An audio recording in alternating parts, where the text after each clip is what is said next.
Stoptober. The 28-day Stop Smoking Challenge is back, and it's bigger than ever. Perfect timing! The two mics will be investigating just what it takes to quit in a series of intriguing, candid one-on-one interviews with sports celebrities who've quit the smoking habit for good. It's a huge goal for him!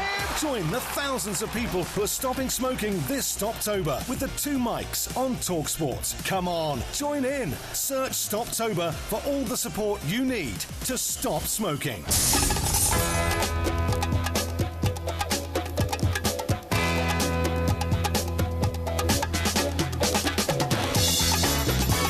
Good evening, I'm Mike Graham, he's Mike Parry, you're listening to the two mics right here on TalkSport. It's been quite a week in the world of sport and beyond, and we're going to bring you all of our takes on it right here, of course, from Ben Stokes' incredible night out in Bristol to Sergio Aguero's jaunt to Amsterdam for a concert. We'll be talking to our Dutch correspondent about what Ronald Koeman is doing wrong, and we'll be looking ahead to the massive live TalkSport game tomorrow between Chelsea and Manchester City. Will it be the first real test for Pep Guardiola? 08717 22 3344. Also, we want your calls on QPR, who have just lost their 11th consecutive Friday night game at Loftus Road to Fulham. You heard it live here on TalkSport. Who are you?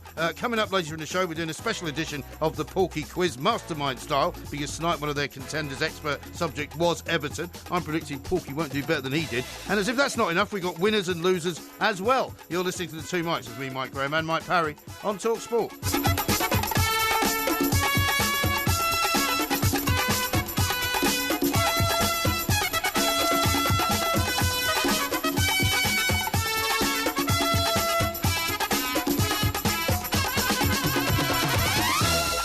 TalkSport, we are the two mics, and I'm delighted to say it's time to say a very, very good evening to Mr. Mike, a Porky, a Parry. Very good evening to you, Mr. Parry. And a very good evening to you, MG. And I have to say, it was a thrilling game that we've watched tonight, wasn't Incredible it? Down game. at QPR. Yeah, Loftus Road. Yeah, that's right. Shepherd's Bush. Absolutely, Shepherd's Bush, yes. That's right. And 2-0 lead.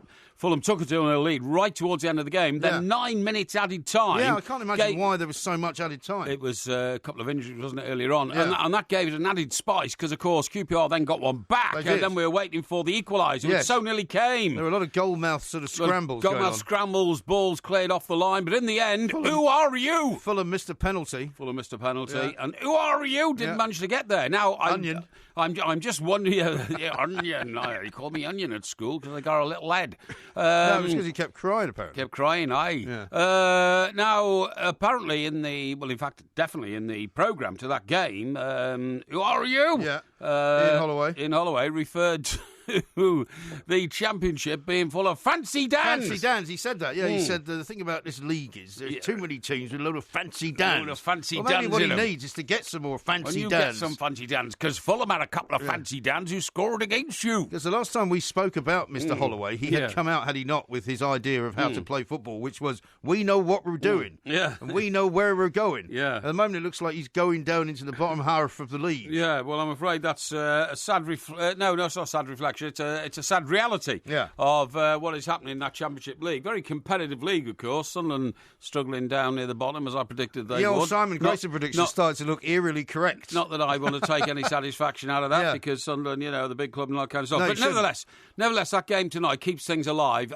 Fantastic Friday night entertainment. And the stat which you presented to me just before the start of the show tonight, the 11th consecutive game on a Friday night that QPR have played at Loftus Road and have lost. Loftus Road, you might call it. Loftus Road. But I mean, it seems extraordinary, so I want to hear from you. 08717 22 3344. We've got so much to talk about because so much has been happening in the last 24 to 48 hours or so. Yes. And this is our first opportunity to have a go at it, not least the Sergio Aguero situation. Yep. He's now confirmed that he's broken a rib and he's going to be out for a month. Yes. Pep Guardiola can't be happy about that. That's right. Massive game at the weekend, live on TalkSport, Chelsea against Manchester City. Then, of course, the whole Ben Stokes debacle, which we have to get our noses into. And what we're going to do, which I haven't heard actually yet from, is go down under and find out from Australia how they're looking at this. Because, in a way, England have handed the Australians a massive advantage already, haven't they? Well, no, they haven't. Ben Stokes has. Well, but England have as well, because, of course, they've now banned him from going. I think Andrew Strauss and the rest of the,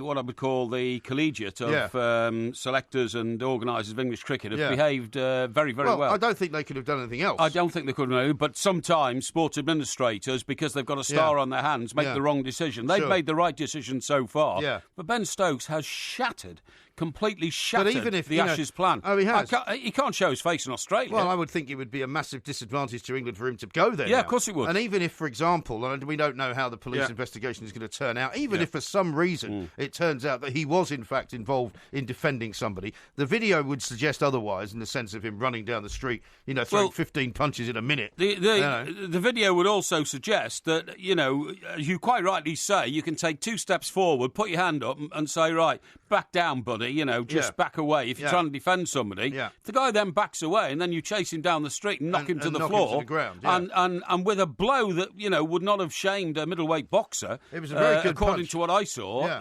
And to the extent... It was a better punch, by the way, than anything you're going to see in the Bellew-Hay rematch. Yeah, I would agree. To be honest. But to the extent where you break a bone in your finger, I mean, that's actually not a very intelligent thing to do. Not if you're a cricketer. No, and we're going to talk about in the second hour. We're going to go down to Australia and talk to people there. But getting back to tonight's game, you see, the view I'd put forward is that QPR and Fulham are 2 very average sides in the Championship, okay? Yeah, but Fulham are doing all right. They're doing okay, but they're still an average side, and they don't have the resources to do it, in my view. Hang on. Well, they own the owner is an American who also owns the Jacksonville Jaguars. Yes, I know that. So, I mean, they've got some money.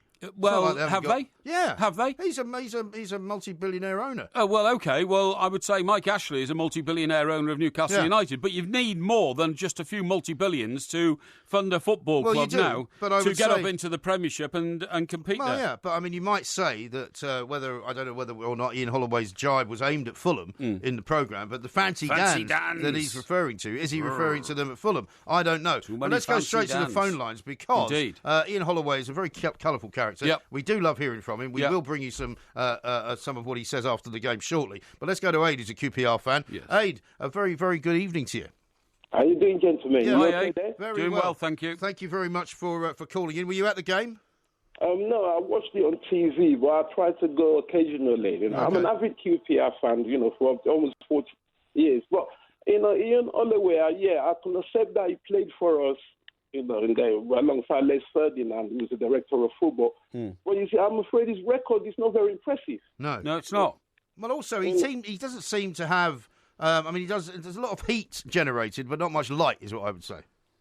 Exactly. I mean, we're too open. I mean, we're going to play through, and we've conceded... Every game we play this season, we've conceded goals. It's ridiculous, I want the best for QPR, but I think Tony Fernandes has completely mismanaged the club over the last 5 years. He's made a mess of things. I mean, for example, Mr. Parry, we had Neil Warnock in charge briefly just before you went to that, and we did well. And then all of a sudden, I don't know whether it's Les Ferdinand decision to change him, and then we had Charlie Austin on board. We could have retained him immediately. Well, you'd like to have Neil Warnock back now, wouldn't you, considering he's doing so well at Cardiff? He is doing very well. And they are literally tearing up trees and blazing trails through the Championship. The thing is, Aid, what I was going to say to you is, it's going to be a long, long time before QPR are in contention to get back into the Premier League, isn't it? Because I'm afraid you've now got a small club mentality. Yeah, you're correct there. Yes, I'm correct, yes. Is that supposed to be some kind of insult? The current chairman, as I alluded, he bought us as a Premier League from Flafield and Ecclestone. I mean, it's made a mess. We survived under Mark Hughes. Yeah. Mark Hughes, I mean, he was a money manager, basically, but at least we survived for the last minute against Man City, the last game of the season. Yeah. But, Aid, I mean, if Holloway's the wrong manager, right, and Fernandes is the wrong owner, I mean, how's that going to change at any point coming up soon? Well, I mean, too many broths can spoil the stew sometime. Having no players who are connected to the club doesn't necessarily... We've got Les Ferdinand there, we've got Andy Simpson. I don't think it's the way forward. We might have to bring other... I think we need a new idea, basically. What you have to do is, you have to now... It's still like a cast of thousands there. No, you have to accept that you're a Championship club. And basically, you're a mid-table Championship club. You've got to get that mindset into your head. And that means you won't go to bed weeping every time that a result comes in, which stops you from getting into the top 4 of the Championship. Yeah, or at least... I would still like to see us back in the Premiership. I don't think it's going to happen in your lifetime, Aid. You sound like a young man to me, but for the next 50 years, I no think QPR. I think you've been very harsh. 50 years? Yeah. Aid, thank you very much for kicking us off. We'll take more of your calls as well. 08717 223344. Sorry, do you mind if I give our listeners the number? I'm not sure we've got time. The non-mangled mouth version of the number. We want to hear from a Fulham fan or two now to retaliate to what Aid just said, okay? From what you just said as well, that Fulham haven't got any money. Well, Fulham haven't got any money. Well, they have. They've got a decent owner. Well, they've got a decent owner, but you can have decent owners, but, owners need to free up a couple of, well, at least £1 billion on transfers and that sort of thing. Right. Yes. The number is 08717 22 33 44. Well Let's hear from you. Who are you? Who are you? Ian says it's not sure how Holloway's popular at all. He was atrocious at Millwall, our worst manager in decades, and he's pants at QPR. Oh, dear. Has anybody got good word to say about Ian Holloway? Well, Blackpool fans will have. Will they? Because, when he was in charge of Blackpool, remember that classic playoff at Wembley, and he got them up into the Premier League and then gave them quite a decent time, certainly a good season, and ever since he's left Blackpool, I have to say, it has gone to mush. Right, exactly. Yeah, it's going to be very difficult. We'll hear from Ian Holloway coming up a little bit later on in the show. We are going to hear from more of you QPR and Fulham fans as well. 08717 22 33 44. Lots and lots of you tweeting in about it as well. We've got to talk about Ben Stokes. We've got to talk also, of course, about the Sergio Aguero situation. Chelsea, Manchester City, live on TalkSport tomorrow. And, Mr. Parry, we have to talk about Ronald Koeman, who seems to have now become one of the worst managers in the Premier League. I'm going to ask you what's gone wrong. This is TalkSport.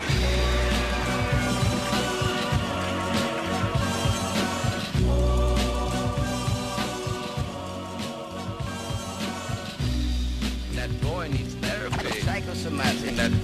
therapy. This is TalkSport. We are the two mics. The Porky Quiz is coming up later on, and it's got a little twist to it this time because, of course, Mastermind was on tonight. That's right. And one of the contenders, as they call them, not contestants. Oh, really? Contenders, yeah. Right, okay. Was having a specialist subject as Everton. So we're going to give you the questions from Mastermind and see if you do any better than he did. Now, I'm going to read to you now a tweet from Sergio Kun Aguero, which is what he lists himself in his Twitter. I'm home in Manchester after an exam by club doctors. It's a broken rib. It hurts, but I'm fine. I'm fully focused on recovery. Thank you all. And he looks okay. And as many people have said, we should all be thankful, I suppose, that the accident he was in didn't end up with a worse situation. I mean, I suppose that at worst he's been barracked against the seat in front. Yes. He was in the back of a taxi. Well, apparently he did have a seatbelt on, which is good. Yeah. But there were airbags going off and everything. Right, But, I mean, there's a lot of questions to be asked about it. But let's hear what Pep Guardiola had to say about whether he was unhappy with the situation.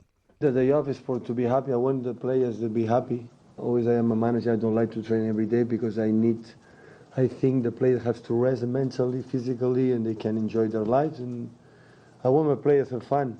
If they decide to go there, it's okay for me. So Pep Guardiola apparently, he says, is not upset that his star striker goes off to Amsterdam within 48 hours of the biggest game in the Premier League of this year for Manchester City, or this season, shall we say. And he says it's fine because he wants his players to be happy. It's very unfortunate he got involved in a road accident because not many people ever get involved in road accidents. It's a 1 in a million chance. Well, exactly. And people have said it could happen anywhere. It could happen anywhere and all that. However, I totally agree with you. And I saw Pep Guardiola say what we've just heard visibly, and his body language was all about, simmering anger. Yes. Of course it was simmering anger because he's going to miss his best player in the game of the season so far for them. It's the 5:30 game tomorrow. It is indeed. Yeah, that's right, yeah. So of course he's upset, but is he upset about the fact that he's missing his best player through an act of God, or is he upset because what is his best player doing? Pushing off to Holland to go and watch some obscure rock artist in some concert. And Colombian singer-songwriter Maluna,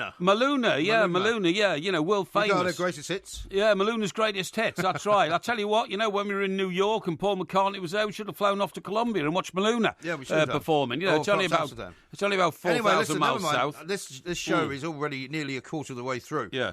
And we haven't spoken to Martin Blackburn yet, who's the Sun's Manchester correspondent. Let's get his take on how Pep Guardiola is really feeling. Martin, a very good evening to you. Good evening, guys. I hope you're not going to ask me about Maluna because I don't know anything about it. Well, I thought you might have somehow picked up some of the old Sergio Aguero musical vibe, while you were up there. But to research your story properly, haven't you listened to all this boy's records? I think it might be a woman, man. Is it? Sorry. No, it's a man. Oh, is it? A 23-year-old Colombian singer. So I did Google him earlier on. Yeah. Oh, right. So, good man. Splendid. Well, now, listen, Martin, this is a bizarre situation, isn't it? It's a strange story. I mean, TalkSport telephone lines have been sort of lighting up all day with various different views. Some Manchester City supporters saying, well, of course he can do what he wants on his day off. Why shouldn't he go and see a concert? And others saying it's terribly irresponsible before the biggest game of the season so far, as the first big test, really, for Pep. Yeah, it's probably not the ideal way to prepare, is it, guys? Really, they've got less than 48 hours before kick-off. He was in Amsterdam, jumping in a taxi and dashing back to the airport. He did have a private jet waiting for him at the airport to take him back to Amsterdam. You could argue that it's only sort of 45 minutes, maybe an hour's flight from Amsterdam to Manchester. He lives in Cheshire, so it wouldn't be too far from the airport to get back to his house.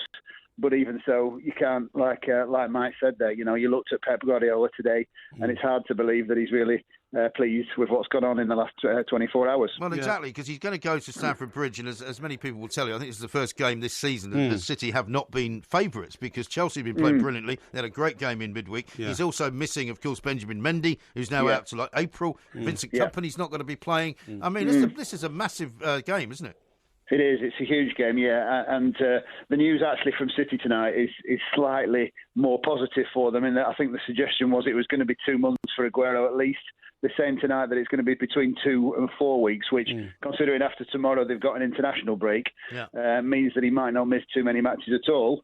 But having said that, he will miss tomorrow, and like you say, it is their biggest test of the season against the Chelsea side, who, since that first game of the season when they lost to Burnley, have been in good form, and they could really have done with Aguero tomorrow. So, it's bad timing from that point of view, certainly. Absolutely, Martin. I think we've got to come to terms with the fact that this injury to Sergio Aguero is what I would call a 21st century footballer problem. One of my favourite footballers ever is Duncan Edwards. He once injured himself by falling off his bike while he was cycling to Old Trafford for training, OK? Now, that's all that footballers can afford in his day were bikes. Now footballers can afford private jets to go to Amsterdam. It's going to happen more and more that the mobility of the top paid players in this country is so enormous now, and the power they have in their own personal lives because of their wealth is going to create these sort of problems. Yes, it probably will. Yeah, they can go. There's a lot of international players, Mike, in the league, aren't they? And they'll have friends all around the world, and they want to make the best use that they can of their time off. They probably won't want to be and when they fall out with their club, like old Costa, and they fall out with their teammates, they push off to South America for a month because we can afford it. Yeah.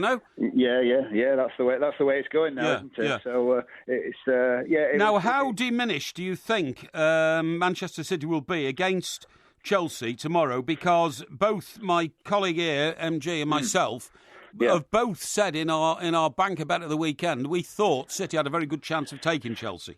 Yeah, I would have agreed with that. I think actually Benjamin Mendy, in some ways, I think he's a bigger miss than Sergio Aguero. Although you might say that Aguero's their best player, I think the big problem that Pep Guardiola is going to have now through till January is that he doesn't actually have a recognised left back in his squad. So he's going to have to get around that somehow. Benjamin Mendy, he's only played 5 games for City, but just in these last few, he started to look really promising. He's given them a lot of energy down the flank, so he's a big miss as well. Of course, Aguero's out. They've managed quite well without Kompany.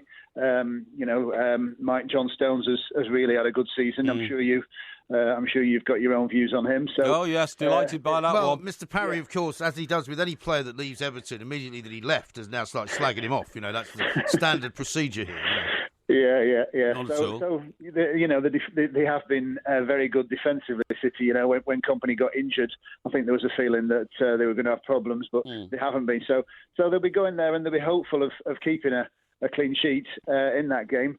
But it's going to be a severe test. Pep Guardiola talked at his press conference today how Chelsea don't need many chances, that when they do get a chance, they take it. He called them killers in terms of, they just need one chance, and it's one goal. He's probably thinking about the game at the Etihad last December. It was a tremendous game, and if tomorrow's half as good as that, we'll all be in for a treat, because Chelsea won 3-1 after City had been completely in control for an hour. It was an amazing game. Sure. It'd be incredible, and I mean, for Jose Mourinho, I suppose you would have to say this weekend's slightly easier for him than it is for Pep Guardiola. But I mean, he'll be rubbing his hands with any trouble that Pep Guardiola has, really, won't he? He will be, yeah. I mean, United play a couple of hours before. They're at home against Crystal Palace. And Roy Hodgson's already been moaning that they haven't got any players because they're all injured. Benteke's out. And, 12 Crystal players Palace. injured. So this will be the third game, potentially, that Roy Hodgson's in charge of, which he then loses, right? Yeah, I mean, a lot of us watched them last week when they were out City, and to be fair to them, the first half they put up quite a good fight, but as soon as they went to goal behind and they had to actually sort of come out and attack a bit more, they left gaps around the park, and they've lost Benteke now as well to an injury, and I don't think Wilfried Zaha's back either, so it's difficult to know where that goal's going to come from for Palace. Their next two games are Chelsea and Manchester United, right, Martin? Yeah. That will take them to 8 games, right? No wins. No wins, no points.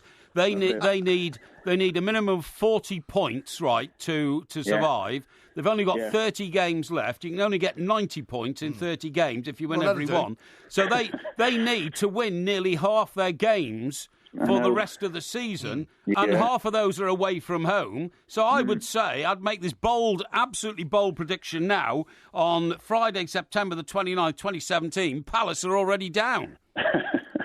Yes, you could go and have a pound on that. I think, Mark. Yeah. You probably have a chance.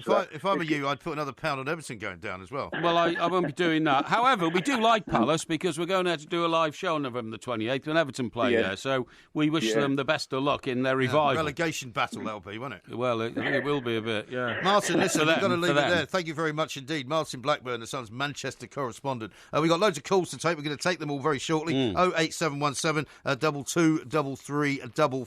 Donovan says Chelsea will be happy to see Aguero missing tomorrow as him and Jesus seem unstoppable. I mean, the thing is, Aguero's missed... Well, that's the most obvious statement of the night, isn't it? Well, not really, no. Of course Chelsea will be happy to see Aguero missing. Aguero's the most lethal player in the Premiership. This is what's called a tweet from somebody who's listening to the show who sends a tweet in so that they can interact with us. Yes. If you're going to just start slagging everybody off that sends us a tweet, then they're going to stop sending them in. Nuri says, I'm in Amsterdam 6 nights a week. It's no surprise the taxi crashed. They are crazy drivers at night. Well, the problem with Amsterdam is, if you don't mind me saying... Amsterdam. Amsterdam. Yeah. I saw a mower schwer on the stair. The trouble with Amsterdam, and I will go now back into my normal voice... That's good. ...is that there are too many thousands of cyclists who... actually block the city up and make it very difficult for the modern motor car, which is the backbone of our industrial society and economic wealth, right? Yeah, they're not going to be electric. Cyclists didn't create economic wealth in the Western world. Ranting about cyclists, we haven't got time. Right, it was the motor car that did, and now the motor car's in Amsterdam, so difficult to get around. Right. They're dodging all these these mad cyclists all the time, half of whom are high on skunk cannabis type stuff. Because that's what they do. Yeah. That's what they do in Amsterdam, particularly on a Thursday night. They go around sitting in these cafes smoking. Yeah, we know somebody who does that. But we can't say too much. Exactly. So they're all these cyclists out off their heads, dashing around the roads there, and I reckon this taxi driver probably had to dodge one. Have you seen the time? Look at the time. We're already late. Yeah, this is Talk Sport. Yeah. Aún no lo creo en tan poco tiempo y a besas otra boca. De malas. Dime cuál fue mi error. Si mi único delito solo fue amarte. Hoy soy el perdedor. Y él me ha robado el truco para enamorarte. Y dime que me amas aunque sea mentira. No puedo negarte, los celos me están matando. Y dile en su cara que por mí suspira. Me parte la mano. El Perdedor. Now who's this?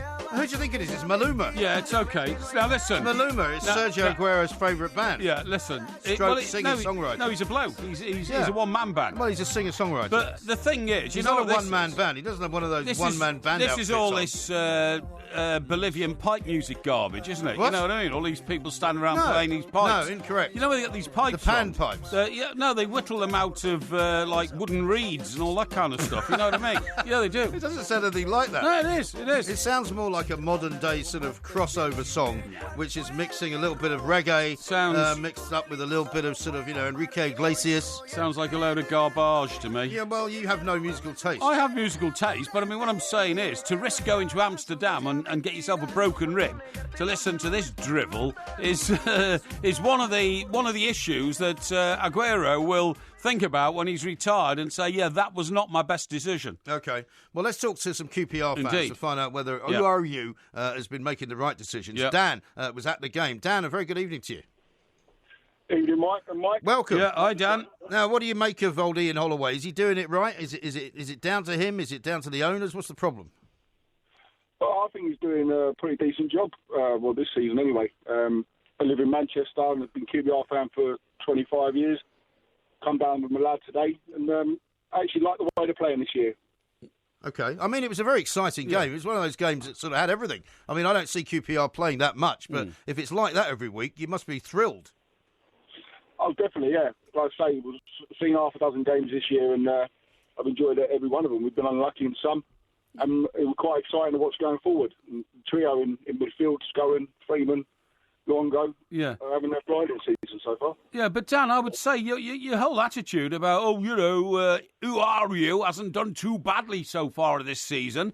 It just indicates to me how far QPR's fans' expectations have fallen. Because if you think he's done okay so far, but you're losing at home to your nearest rivals, Fulham, and, the world's, quite rosy, have you got no ambition to get out of that league and to get back into the Premier League and be a real power in the land? Well, don't be rude to Dan. I'm not being rude. I'm asking you a question. Oh, sorry, Dan. I apologise for Mr. Perry. He seems to have been on some of the... Get out of that league, and I think we will reach the playoffs this year.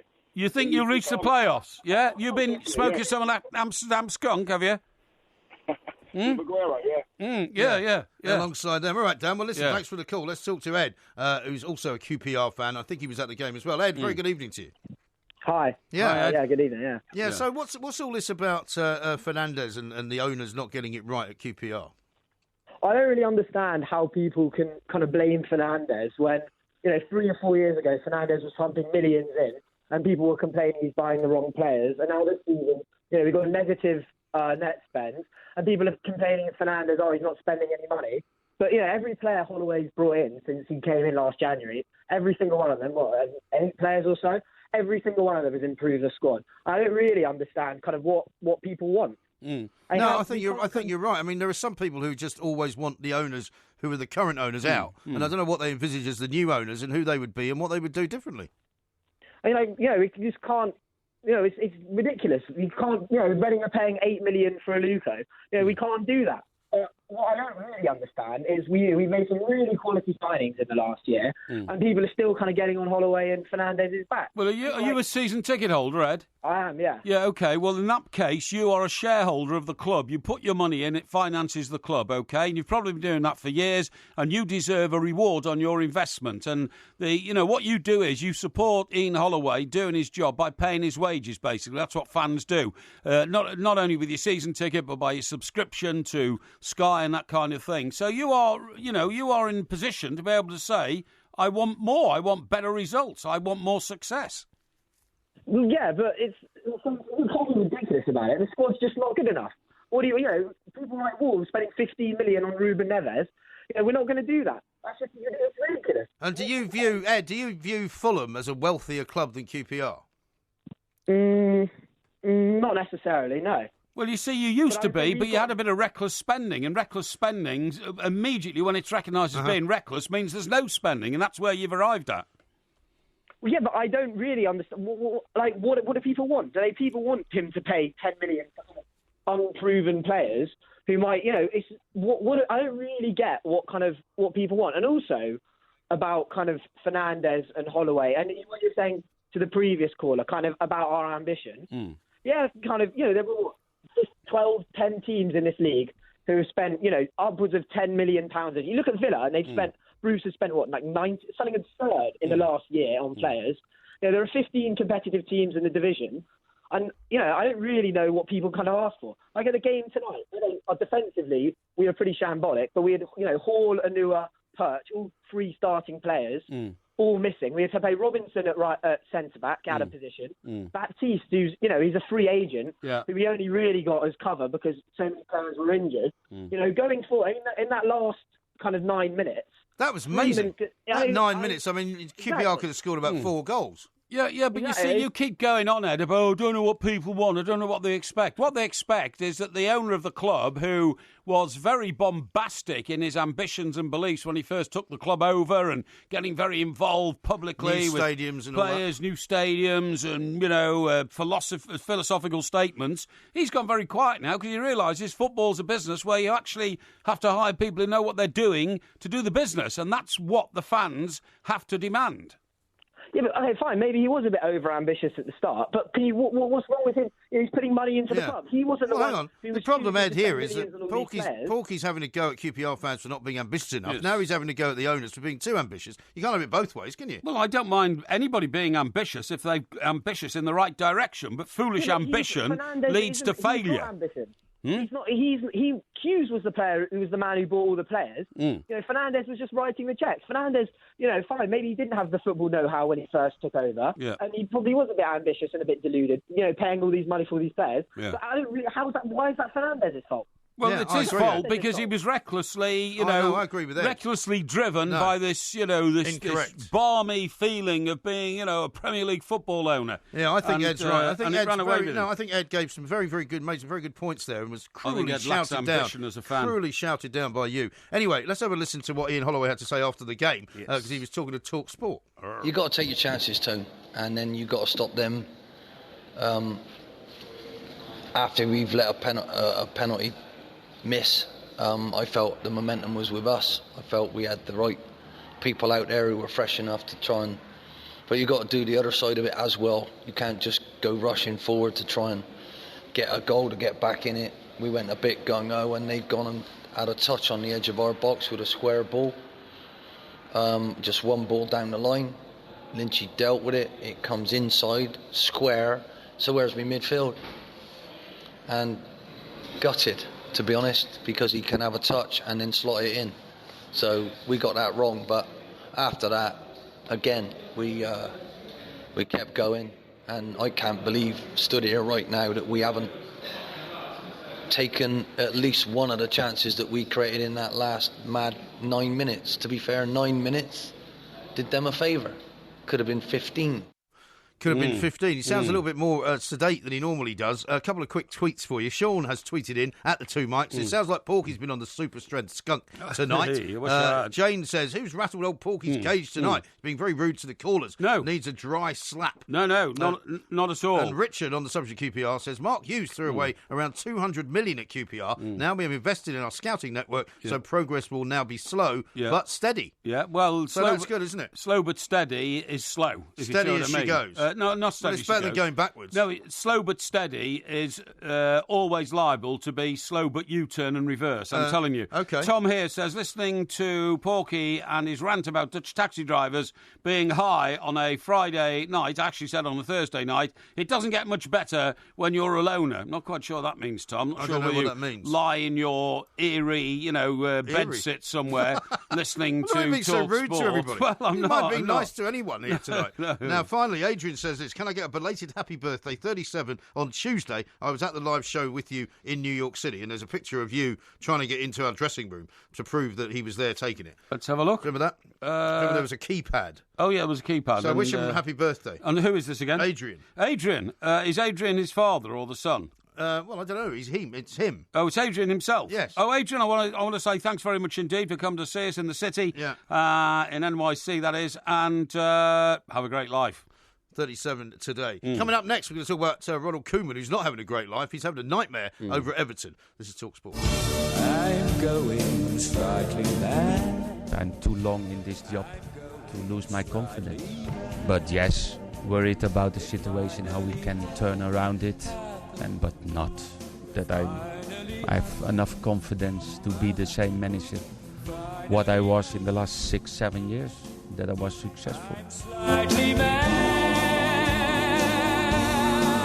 No, That's Ronald Koeman, who's been saying some very odd things to the media over the past 2-3 weeks, hasn't he? Yeah. He said after the bizarre game on Thursday night, where Everton managed to get snatch a draw from the jaws of victory against one of the poorest teams in Europe, against one of the Apollon poorest Limassol. Yeah, exactly. It turns out that they were down to 10 men, by the way, when they equalised. I know, and it also now means apparently, and I don't know, this is not statistics you'll want to hear, that Everton are now hold the proud record of having the fewest points at this stage of the group stage in the Europa League of any English team that have ever been in the Europa League. Well, that may or may not be so. We got 1 point out of 6, and it's not good. We're at the bottom of the league. What I didn't understand about Mr. Koeman's comments after the game was, I don't know why they won't go forward. He said they were frightened of going forward. Frightened of going forward. They don't have confidence going forward. The reason they're going forward, and to start off with, didn't Mr. Koeman recognise the team's capabilities during the 5 days before on the training ground when he was devising a strategy against a weak team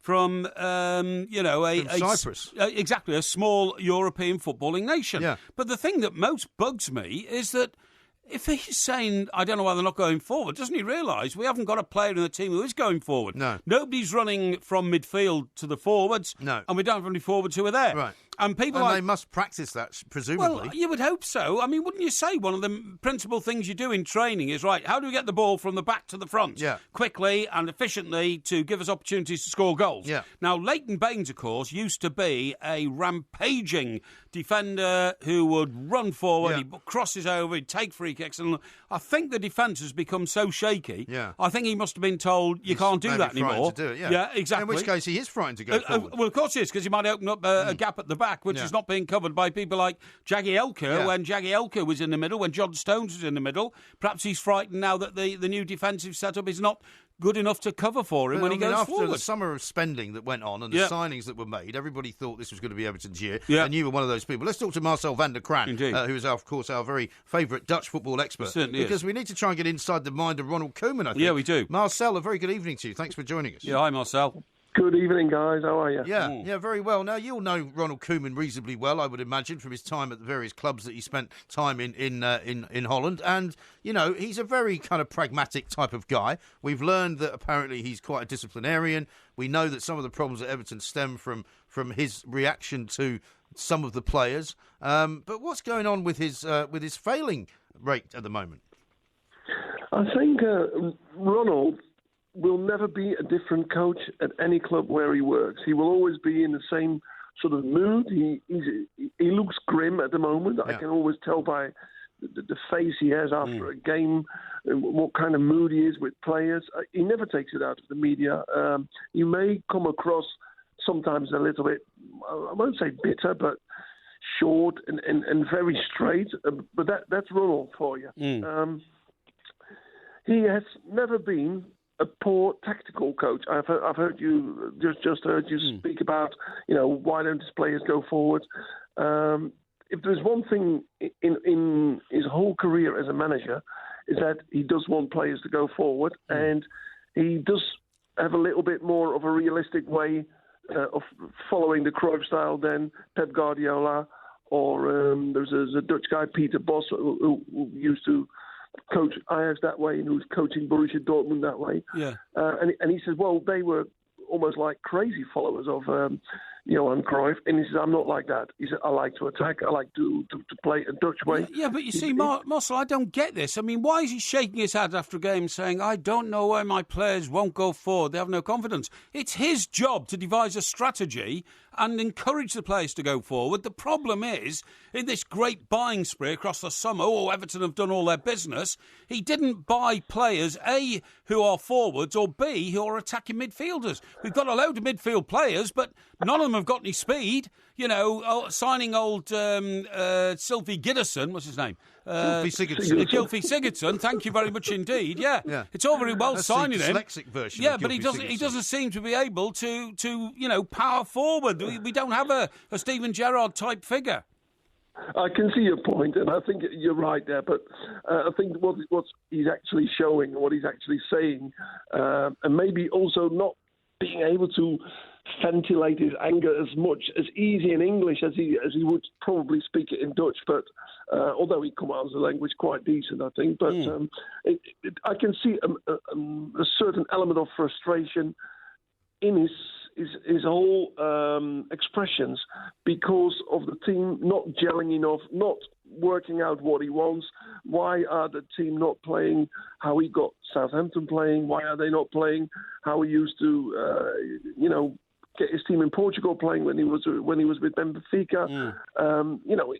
In Europe, he did a lot better against Man United, Liverpool. I don't think he ever lost against them. I'm not quite sure, but he did really well because he got Man United out, Liverpool out in the European Cups, and that was with a lot lesser teams. Right now, the problem seems to be, though, Marcel, that when he arrived here at Everton, he had this kind of slightly, I would say, maybe intellectual kind of image. On about £5 million a year, by the way. Of a guy who was going to transform Everton. Everton then got a new owner coming in and buying a massive part of the club. And suddenly, it all looked very rosy. But it now appears, having been given what he's been given, he doesn't know what to do with it. Or at least, his role in getting it. I mean, it's not doing his career any good, if you know what I mean. I think what the main thing he's lacking, and I spoke about this with him not long ago, is that his absence of a real top striker, a target man, the replacement for Lukaku. I think that's one of the biggest problems in his team. It is, but it's his job to have sorted that problem out. He realised that, he acknowledged that, and I think he thought he had his man very early on in the transfer window, counting on that man to arrive from. Well, they signed this guy from the Emirates. They signed this guy Sandro, didn't they? Who was meant to be in 5.2 million, the new Rooney. That was a young extra. I think that was one for the bench to come on at times when you're playing. I think Giroud was always going to be the man who they thought, not just him, but the owners as well. They thought they had him in the house, and at the last minute, I think that transfer fell through, and I think that was a major blow. For the whole setup with everything. Yeah, but he should have had a plan B, and his plan B apparently was just to tell Niasse, who rescued us against Bournemouth, with 2 goals. The plan B was to tell him to push off, and good. Well, also one of the reasons he didn't play on Thursday night was he wasn't in the squad, in the original list of players because they were trying to kick him out. Yeah, that's a great bit of judgment, isn't it? I mean, look, all I'm saying here, Marcel, is that, and you know him better than I do, have Everton actually overrated this man? He's only had 4 seasons in English football. He's in his 2nd season at Everton. He had 2 seasons at Southampton. I mean, it's all very well to say, well, he did a great job at Southampton, but he didn't set the woods on fire. He merely consolidated Southampton. So did Everton overrate his ability? But how did we think he did last year? All right, didn't he? He did, he did. I'm not his lawyer. I don't need to get him out of jail at the moment. No, you're absolutely right. He did, and we finished 7th. But the problem is, after the great buying spree in the summer, the first time he's had money at Everton to spend, he appears to have disimproved the squad. I think the fact that he could not get his striker is a major problem. Is probably half, and in money, it's more than half of what they've spent and what they've lost, because you can say, okay, he spent 150 million, but did he lose 90 million with the Lukaku, So what's the value? If we weigh out the pros and cons financially, then he did not really improve as much as he may have wanted to. He didn't go from 0 to 150 million, did he? So no, that's true. Let me ask you, Marcel, because we're nearly out of time, just very quickly about the Sergio Aguero situation, because of course he was in Amsterdam, your fair city, not that long ago. Got himself into a bit of a rammy. He was not in the red light district. I honestly, I know where the street is. I know what you're going to say. That's not what I'm going to ask you. No, I was going to ask you whether it's. We are not casting aspersions. Whether it's made a big thing in Holland, because it's not very often that you get top Premier League players popping over to Amsterdam to watch a concert. So I just wondered whether an awful lot was being made of it, and what's happened to the cab driver. Well, we were absolutely, gobsmacked, you say, I think, in England. We do. To find out that, there's more crazy cab drivers driving around Amsterdam, taking people back to the airports to catch a late plane. But, private jet in this case. But to see this car, this Chrysler, wrapped up, I drove by it today to work, and because of my newspaper is in the city of Amsterdam, and to see this Chrysler completely wrapped up round a major post was unbelievable. That's shocking. Do you think there was no other vehicle involved, as far as we know? No other vehicle involved. But Marcel, there's a lot of people in Amsterdam who are out of their heads on like high-powered skunk cannabis a lot of the time, isn't there? They sell some pretty heavy stuff, and even that's what I'm saying. It's a kind of dangerous place to go mix with the locals because they're all off. I don't think they all are off their heads. Yeah. I mean, Marcel clearly isn't. Marcel, we have to let it go there. Thank you very much indeed. Marcel van der Kraan, Dutch football expert. He doesn't seem to be too worried about I haven't seen a picture Ronald of the Koeman. wreckage of the car, have you? Have you not? Yeah, I'll show you one. I'll get one for you. Yeah, we're running out of time. We're already 1 hour into the show. We've got loads more to do. Of course, we're going to got the Porky Quiz coming up a little bit later. We have winners and losers, which you can vote on. And we'll be talking about Hugh Hefner with LaDonna Harvey. Indeed. Talk Sport.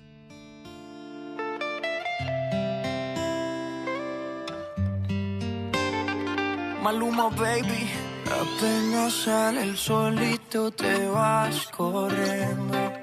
Sé que pensarás que esto me está doliendo. Yo no estoy pensando en lo que estás haciendo. Si somos ajenos y así nos queremos. Si conmigo te quedas o con otro tú te vas.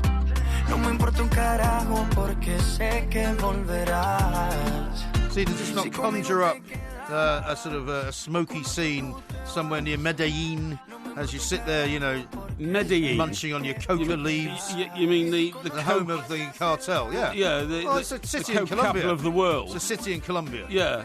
And Medellin. so you think that people should go around writing records to celebrate? This is called Feliz Los Cuatro. Yeah, to celebrate. Which I imagine means happy 4th or something like that. The capital of the cocaine industry, which kills millions of people around the globe a year. That's not what it's all about. You think that's good, yeah? No, I think the music is quite good. I don't object to the music, and it conjures up to me the hills and the mountains around Medellin, the way that Colombia looks. Medellin's the coke capital of the Well, world. it's also a beautiful city in the middle of Colombia. Yeah, well, I mean, I don't know what you're saying here. Iraq has got beautiful cities, but they're ravaged by war now. And Iraq. Yes, that's right, absolutely. Well, if you play me some Iraq music that Sergio Aguero was listening to, then we can talk about it.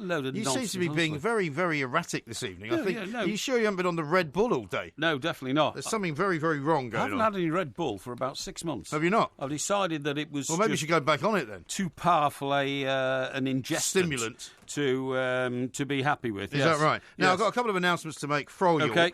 Here's one from Andy who says, could you please say hi to me and wish my son Zach good luck in his cup match tomorrow at FC United? Yes, definitely. I don't know what position he plays at FC United. So his son is Zach, His son is called Zach Ryan, I would imagine. Hang on, FC United, if that's the right club, they're the ones that set up in opposition to Manchester United because they were complaining about the green and gold That's crowd, right, yeah, the Glazer brothers. What was the protest called? It was I can't remember. It was something official, wasn't it? But anyway, and I think they're doing quite well, actually, in non-league football. So, do you think? So it must be quite useful. Anyway, look, not taking sides on the worthiness or not of FC United, but certainly, Zach, have a great day.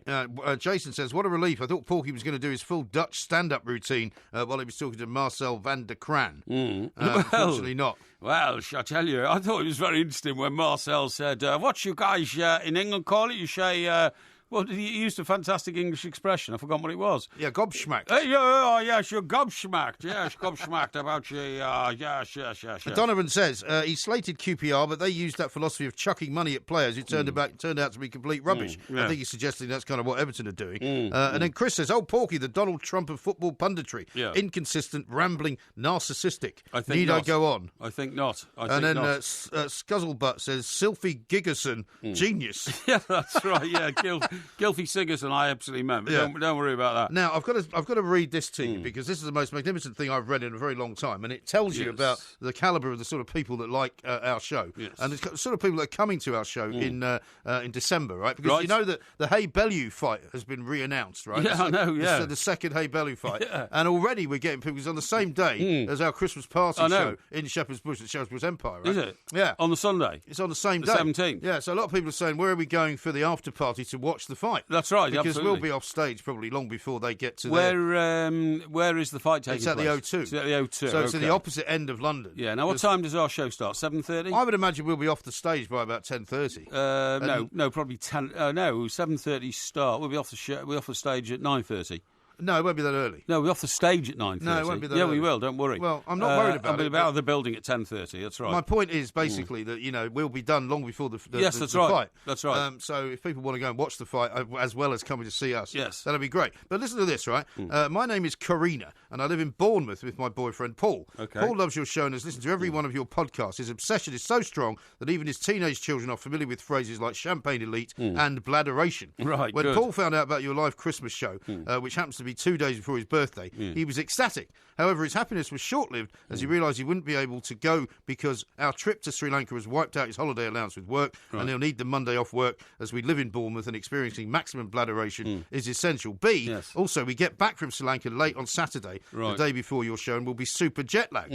Anyway, he's been pretty upset about missing your show and is still finding it difficult to accept this horrid reality. Oh, dear. She says, Karina, as his loving girlfriend, I took it upon myself to remedy the situation. I spoke to his manager, who agreed to give him the Monday off work for free. Right. Because Paul's worked so hard this year, he deserves it. Right. I booked 2 tickets to your show, 2 nights in a swanky London hotel. The plan is to go straight from Heathrow after an 11-hour flight to the hotel to sleep and recover, waking up Sunday refreshed and ready for bladderation and your show that evening. Okay. Well, Monday will consist of more recovery and travelling back to Bournemouth. All of this is booked for Paul's surprise birthday present, but there's one more thing that will make it perfect. You telling him so that it goes on the podcast. Okay. So that his wishes have come true and he will be going to your Christmas show after all. Well, that is absolutely Isn't that fantastic. amazing? And the lady's name is? Her name is Karina. Karina, well done, Karina. And his name is Paul. That's and Paul, you're going to have So they're going to be at the show December the 17th. You're going to have a great event, mate, and a great weekend. And Karina, that's beyond the call of duty. It Well really done. is. Well Isn't done. that wonderful? Yes, indeed. Tremendous. Yeah. Absolutely great. Now, coming up, we're hoping to speak to Francis Leach, who is the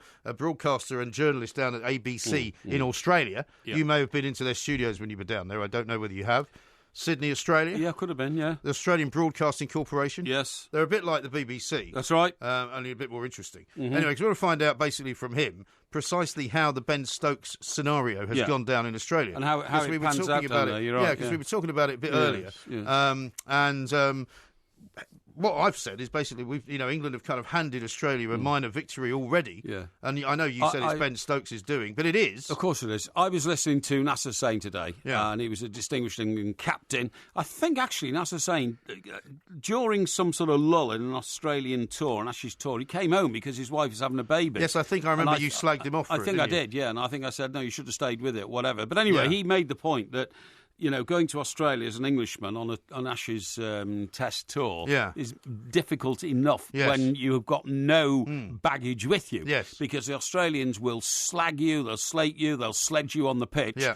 And they'd also look for you off the pitch. If you have to be going out. They will hound you. They will. They will think nothing of papping you. The Australian media is incredibly aggressive against the English in a sort of good natured way. Newspapers, the newspapers, that's right, absolutely. And it's hard enough. Now, I mean, Ben Stokes won't get a minute's relief from the intense spotlight which he's going to go under. And when we get round to talking about Ben Stokes, you can only conclude he's a very stupid individual. I mean, a very unintelligent idiot. You know what I mean? He's basically blown up his entire career. He's blown up his whole life. He's lost £200,000 a year minimum from one of the sponsors who's pulled out. The beer company that sponsored the cricket have now removed an advert in which he appears in a pub. His Indian deal, which is £1.7 million, believe it or not, a huge, massive, biggest cricket deal ever done in the Indian Premier League, are now reviewing the whole contents of the contract to see whether what he's done has actually broken some of the regulatory clauses within that contract. I mean, because as if the punch-up wasn't bad enough, the second video, which then appears, is of him making fun of Katie Price's son Harvey, who's disabled and who suffers from a particular unfortunate disease. It's disgusting. But it's just disgusting. But the reason why I think he must be a very stupid man is that if you sort of flare up, even if you've got a hot temper, and you lash out and it's one punch, then you come to your senses and say, I really shouldn't have done that. I'll pick the guy up and apologise. Not just chase him down the street and keep knocking him to the floor and swinging a punch that breaks your hand. I mean, how stupid can you be? I know. Very, very stupid. We're going to talk to Francis Leach coming up next. We are the Two Mics. This is TalkSport.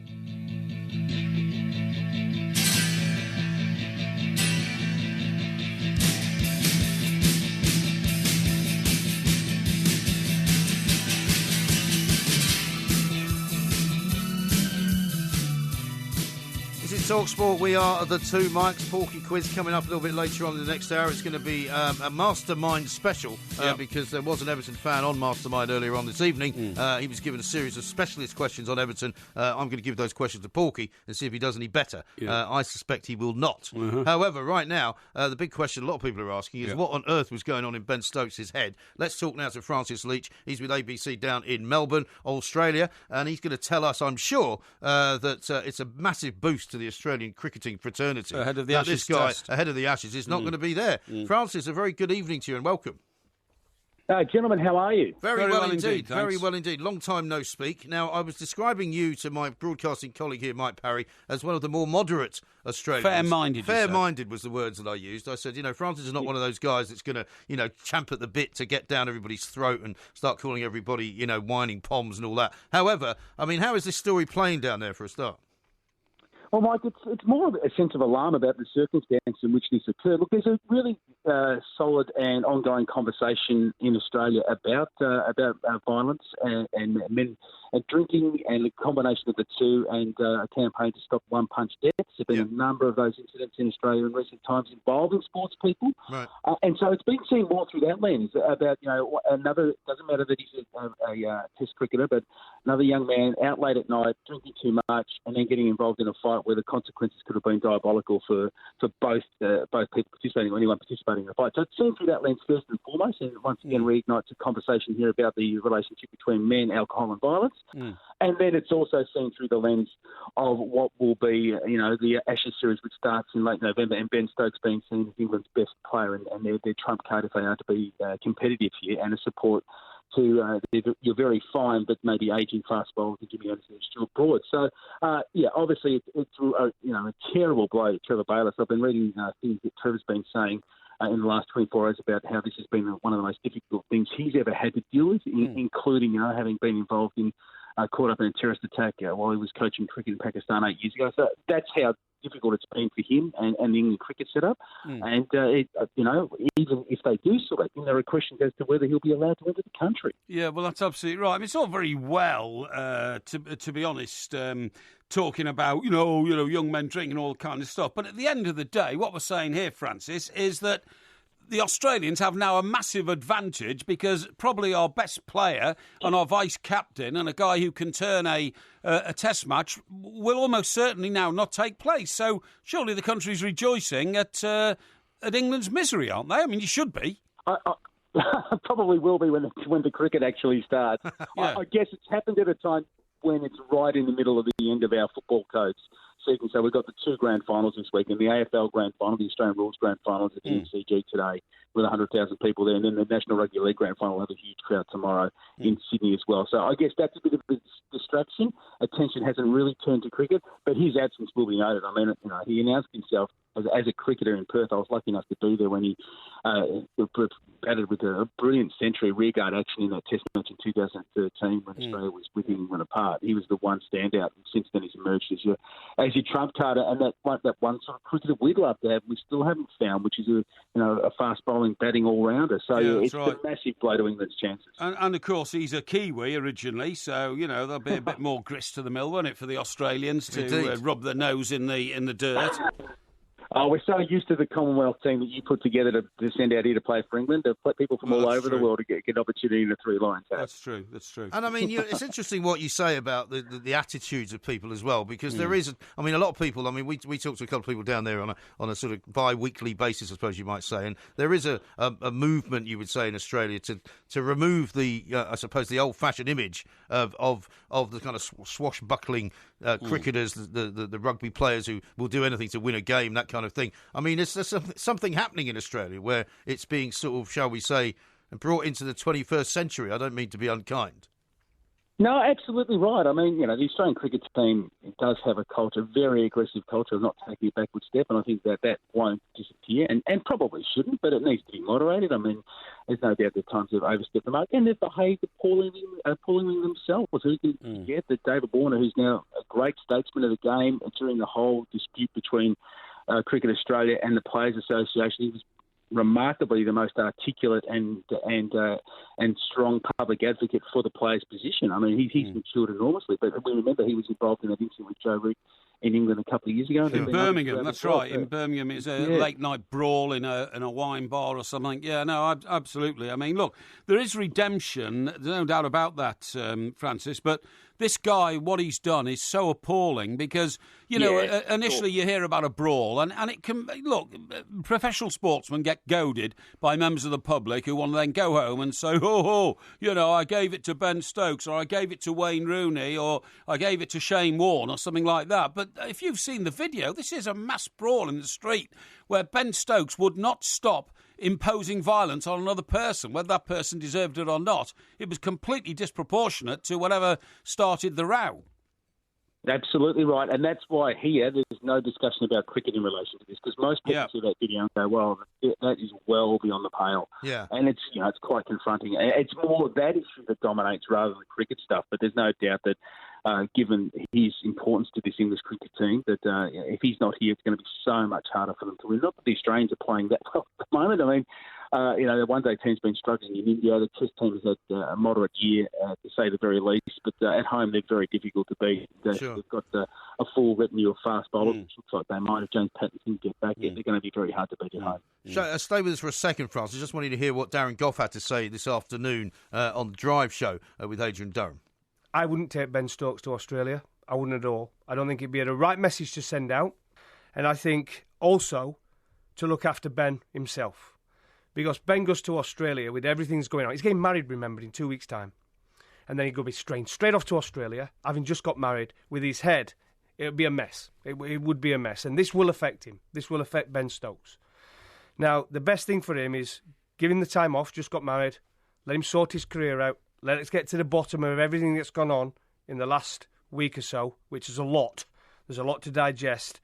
Get whatever support, help he needs going forward, and get him back out into the side, hopefully, come the one days in January when it's just calmed down a little bit and he might be in a better frame of mind. Get him in the one days back in January and let's move it on from there and let's hope he recovers and gets the help he needs. Because looking at some of those pictures, he needs some help and advice and training. I think he'll be too much of a distraction for England. So let's look at the bigger picture.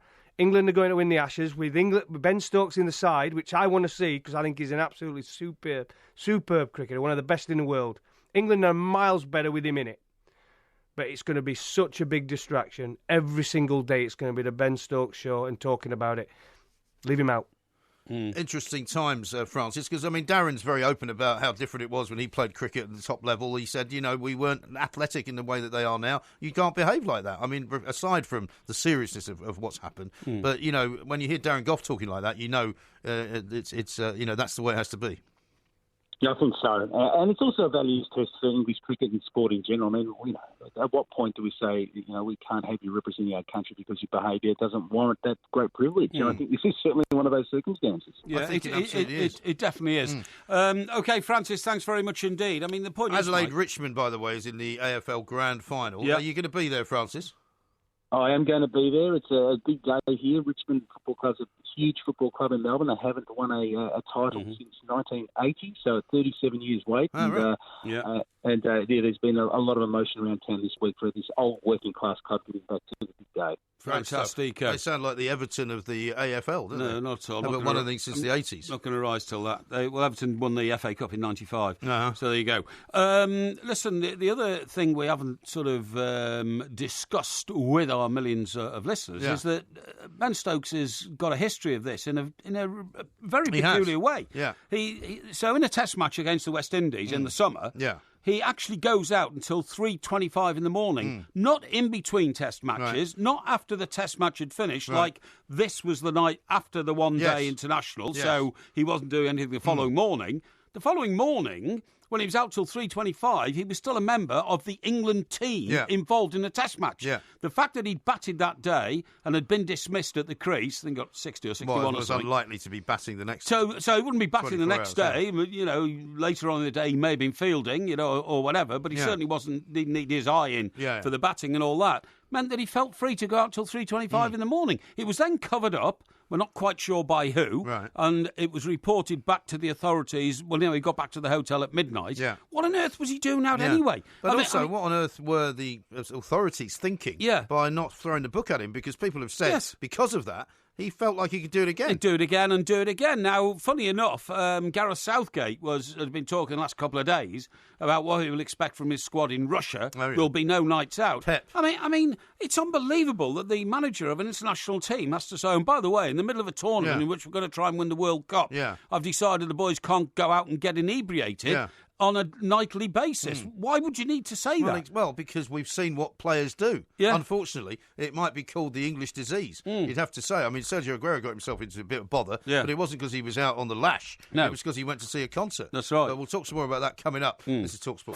Stoptober. The 28-day Stop Smoking Challenge is back, and it's bigger than ever. Perfect timing! The two mics will be investigating just what it takes to quit in a series of intriguing, candid one-on-one interviews with sports celebrities who've quit the smoking habit for good. It's a huge goal for him! Join the thousands of people who are stopping smoking this Stoptober with the two mics on TalkSport. Come on, join in. Search Stoptober for all the support you need to stop smoking.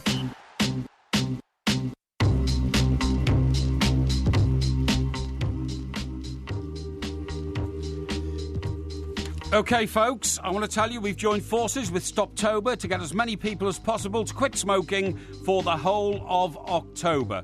We want you to keep it up for 28 days, and you are 5 times more likely to quit smoking for good if you do that, OK? Now, over the next 2 weeks, we will be discussing previous smoking habits with some of our guests and how they quit. But who better to start off our campaign with Stoptober than my very good colleague and our very own Mike Graham. Very kind of you to call me a good colleague. Well, absolutely. That's I thought I would, Mike, and welcome to this feature, this well, very worthy feature, yes. OK? Is this your doing, this feature? Well, it's not necessarily my doing, but of course I'm fully supportive of it, having never been a smoker all my life. Indeed. And having not had to succumb to the weed. Yeah. I can tell you that, having lungs like I've got when you're approaching early middle age and feeling free and fresh to walk the meadows of England without gasping and feeling that you're out of breath is a wonderful thing to be able to do. Now, you may well now inherit that sort of lifestyle, because I can reveal exclusively to our audience that after 40 years of smoking, you've suddenly decided to give it up. Why? I did give it up. Well, I gave it up actually not for Stoptober, but it's as good a reason as any to give it up in this particular month, because if you do give it up for 28 days, there's a pretty good chance that you won't go back to it. Now, I gave up in March, right, and there were several reasons for it. One of them was I was getting to the point where I thought, I'm not getting any younger, as the saying goes. I've still got 2 pretty young kids that I have to look after and see growing up into young men. Yes. And that was the first sort of inkling, like I thought to myself, it's the I'm getting to the sort of age where I need to maybe look after myself a little bit more. Yes. I also happened to decide that I was going to have some tooth implants done, right? Teeth implants, whatever you wish to call them. Well, I was about to say, I think... A procedure which was going to be required because as a result of smoking for 40 years, and one of the things that's terrible is the effect it has on your teeth. Oh, no, your teeth are dropping out. This is the point. Yeah, well, they weren't actually dropping out. Your teeth were falling out. No, my teeth were not falling out, but they had become, and the reason this happens, right, is that the bone in your jaw becomes weakened. The gums are diseased because of the smoke that you, and the nicotine and all the rest of it. Yes. And so I went to see this very specialist dentist who was going to charge me an awful lot of money. I'm not going to tell you exactly how much, but it was an awful lot of money to fix it and to put in implants, right? Now, what he said to me was, the first thing you have to do is give up smoking. Because if I give you these implants, what it basically involves is drilling titanium bolts into your jaw. That's right. And if you continue to smoke, your gums will continue to recede and the bone will continue to become smaller. Yes. So actually, in a few years' time, we'll have to do it all again. Yeah. So you'll be literally throwing your money away. I hate to dwell on the point, but one of the reasons you decided on this, and it led to you giving up smoking, was we were about to do a television programme, and you were frightened that one of your teeth would fall out during that programme. I was not frightened it would fall out. No, you My were. teeth were getting looser because that's what happens. They were rattling. Yeah, no, they weren't rattling. I don't wish for you to get into the medical side of tooth extraction, right? Because you don't know what you're talking about. However, the point I know more about it than you because I had to witness it. No. And your teeth had gone black, I have to say. No, they had not gone black and they were not falling out. This is supposed to be a serious thing we're doing here. This is what smoking can do to your teeth. Well, I'm trying to explain to you. I'm frightening people off smoking by explaining to them how it can damage their... Well, let's try and stick to the truth in that case, right? My teeth were not black and neither were they falling out. Oh, I see. Okay? I thought one was going to fall out. They were certainly very loose, and they were going to get looser over time. Loose teeth do fall out. That's all. I'm sure you know that as well. Okay, but let's try and just do this properly rather than you making a complete meal of it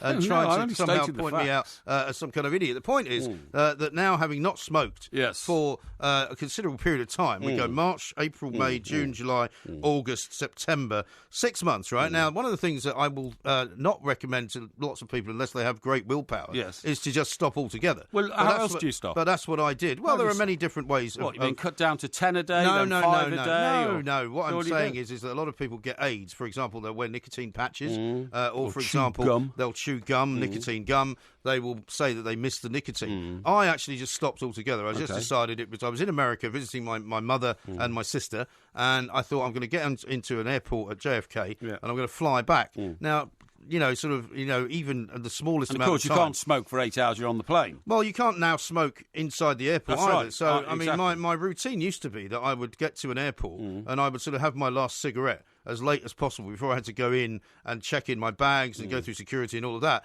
So I thought, well, there's at least a minimum of 8 hours, maybe 9 hours. And I thought, when I get off at the other end, I'm just not going to smoke. And luckily for me, I do have very strong willpower, and I was able to stop it. Now the combination of the financial episode and also the fact of my own wanting my kids not to see me drop dead in front of them, it also means that I've saved an awful lot of money. Right. Because I was spending somewhere near £100 a week on cigarettes, right? Okay. That's the thing that people forget. It's so expensive now.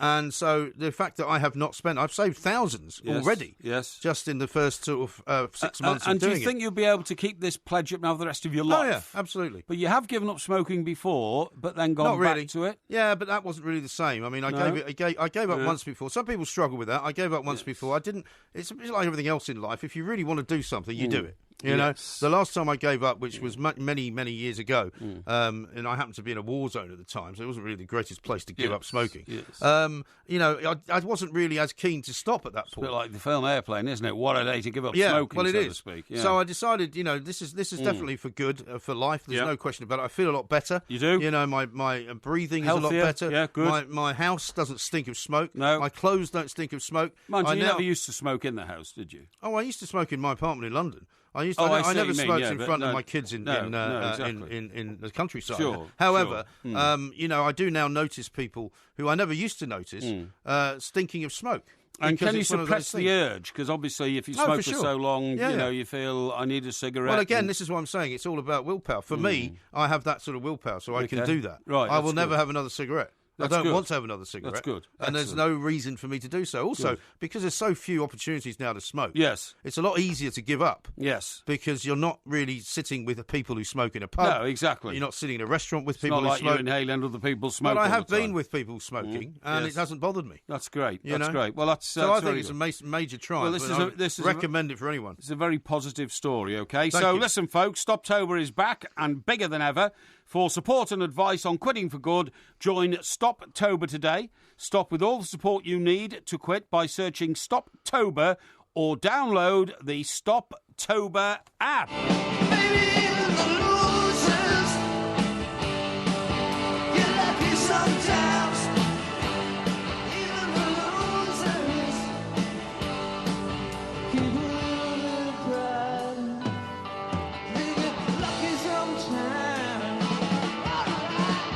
Now, when you hear that music, you know that it's time for winners and losers. And so far, the Porky Tribe have sort of made it very clear that you are very much in the driving seat. I think I'm right in saying it's... I can't remember if it's 3-1 or 4-2.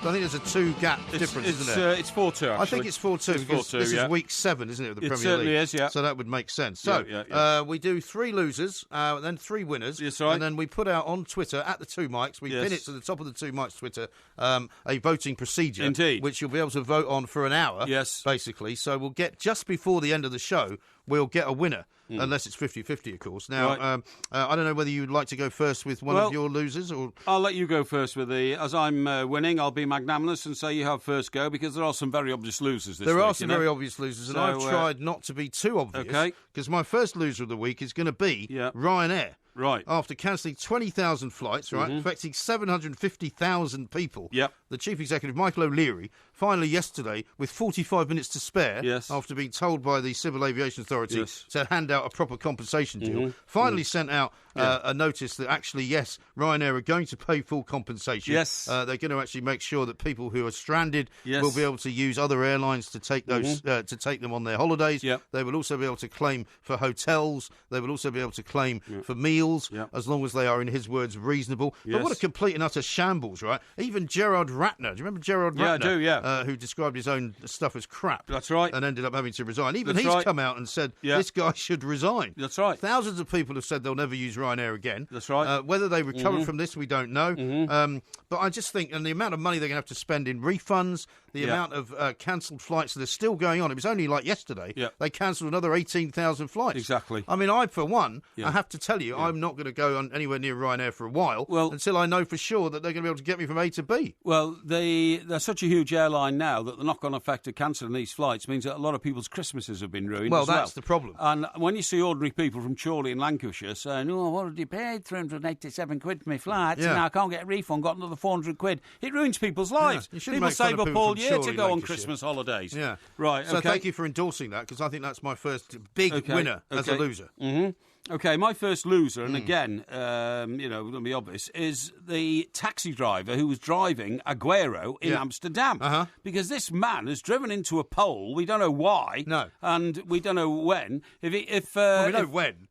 Sorry, we don't know why or when he decided to leave the road and drive into a pole, right? But the point is, if Aguero hadn't had a seatbelt on, he would have been very seriously injured. Yeah. We hear from reports filtering through to us now. And the fact that one of the world's best footballers, if not the world's currently best footballer, has been incapacitated by the idiocy of a taxi driver in Amsterdam makes him arch loser.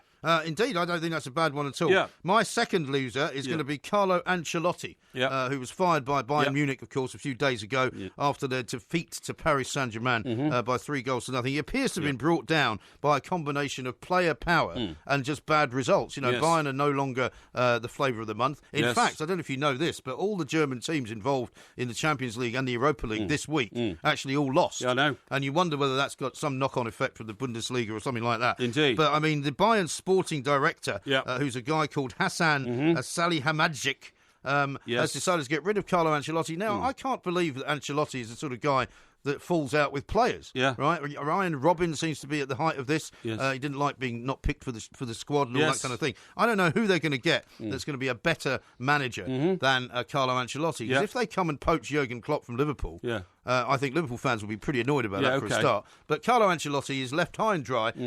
Maybe he's going to find himself back in the Premier League, in which case that will be good in a while. But for now, he's a big loser of the week. You think he's a loser even though you think he's been unjustly fired? Yes, because he's lost his job. Yeah, but I mean... He's lost his job, therefore he's a loser. Okay. He can't be a winner, can he? I classify losers as people who really are in charge of their own fate, you know what I mean? Well, not necessarily. You can be a loser by accident. Okay, fair enough. You know. My second loser is not Ben Stokes, the cricketer, because that's far too obvious. It is too obvious. It is, in fact, the man he was with that night, Alex Hales. Alex Hales is nothing like as high-profile a cricketer as Ben Stokes is, but he was out with him, and therefore he should have put the restraining arm on Ben Stokes and said...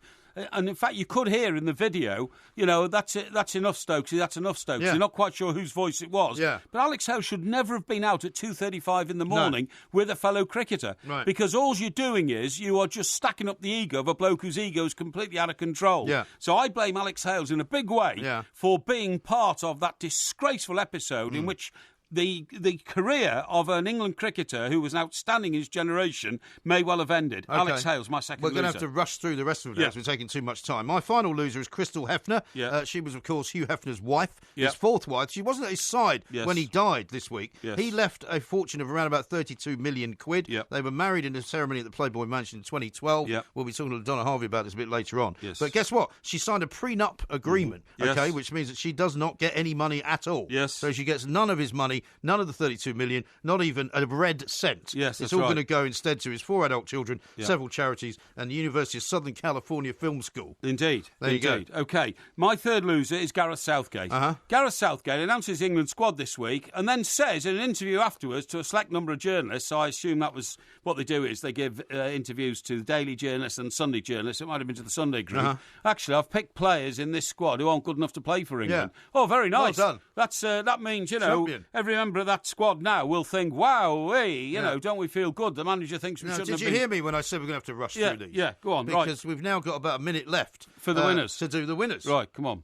Everyone's a winner, baby, that's so nice. Now, just to make it easy, I'm going to rush through my three and then I you do think you your should. three, all right? I think My you first one is Australia. Right. After we were talking to Francis Leach, it's not so much that Ben Stokes is a loser, it's that Australia are now the winners. It's thanks to the ridiculous behaviour of Ben Stokes and Alex Hales. There's a massive boost to the Aussies before the Ashes gets underway in November. Yeah. My second winner is Hector Just. He's the Apollon Limassol defender who gave Wayne Rooney the opportunity to score a goal for Everton. Yeah. But then, after they'd gone down to 10 men, scored the equaliser, right, for Limassol, making sure that Everton have the worst ever start to Europa League group campaign by any English club. And finally, Reece Nelson, a proper young England player who's only 17 years old, but played fantastically well for Arsenal against Bate Borisov and has been compared already by Martin Keown to be the young Neymar because of his skills. Okay. Those are my three. My three winners, first two are footballers. Harry Kane, Yeah. his outstanding performance this week. He's scoring hat-tricks like they are, like plucking apples off a tree. Yeah. My second one is Jermaine Defoe. Jermaine. I've said that Gareth Southgate has said that,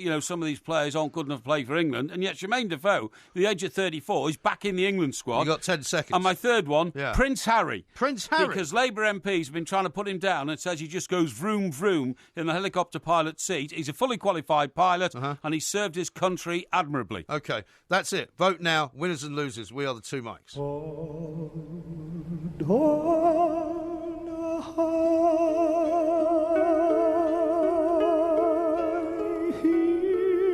My pride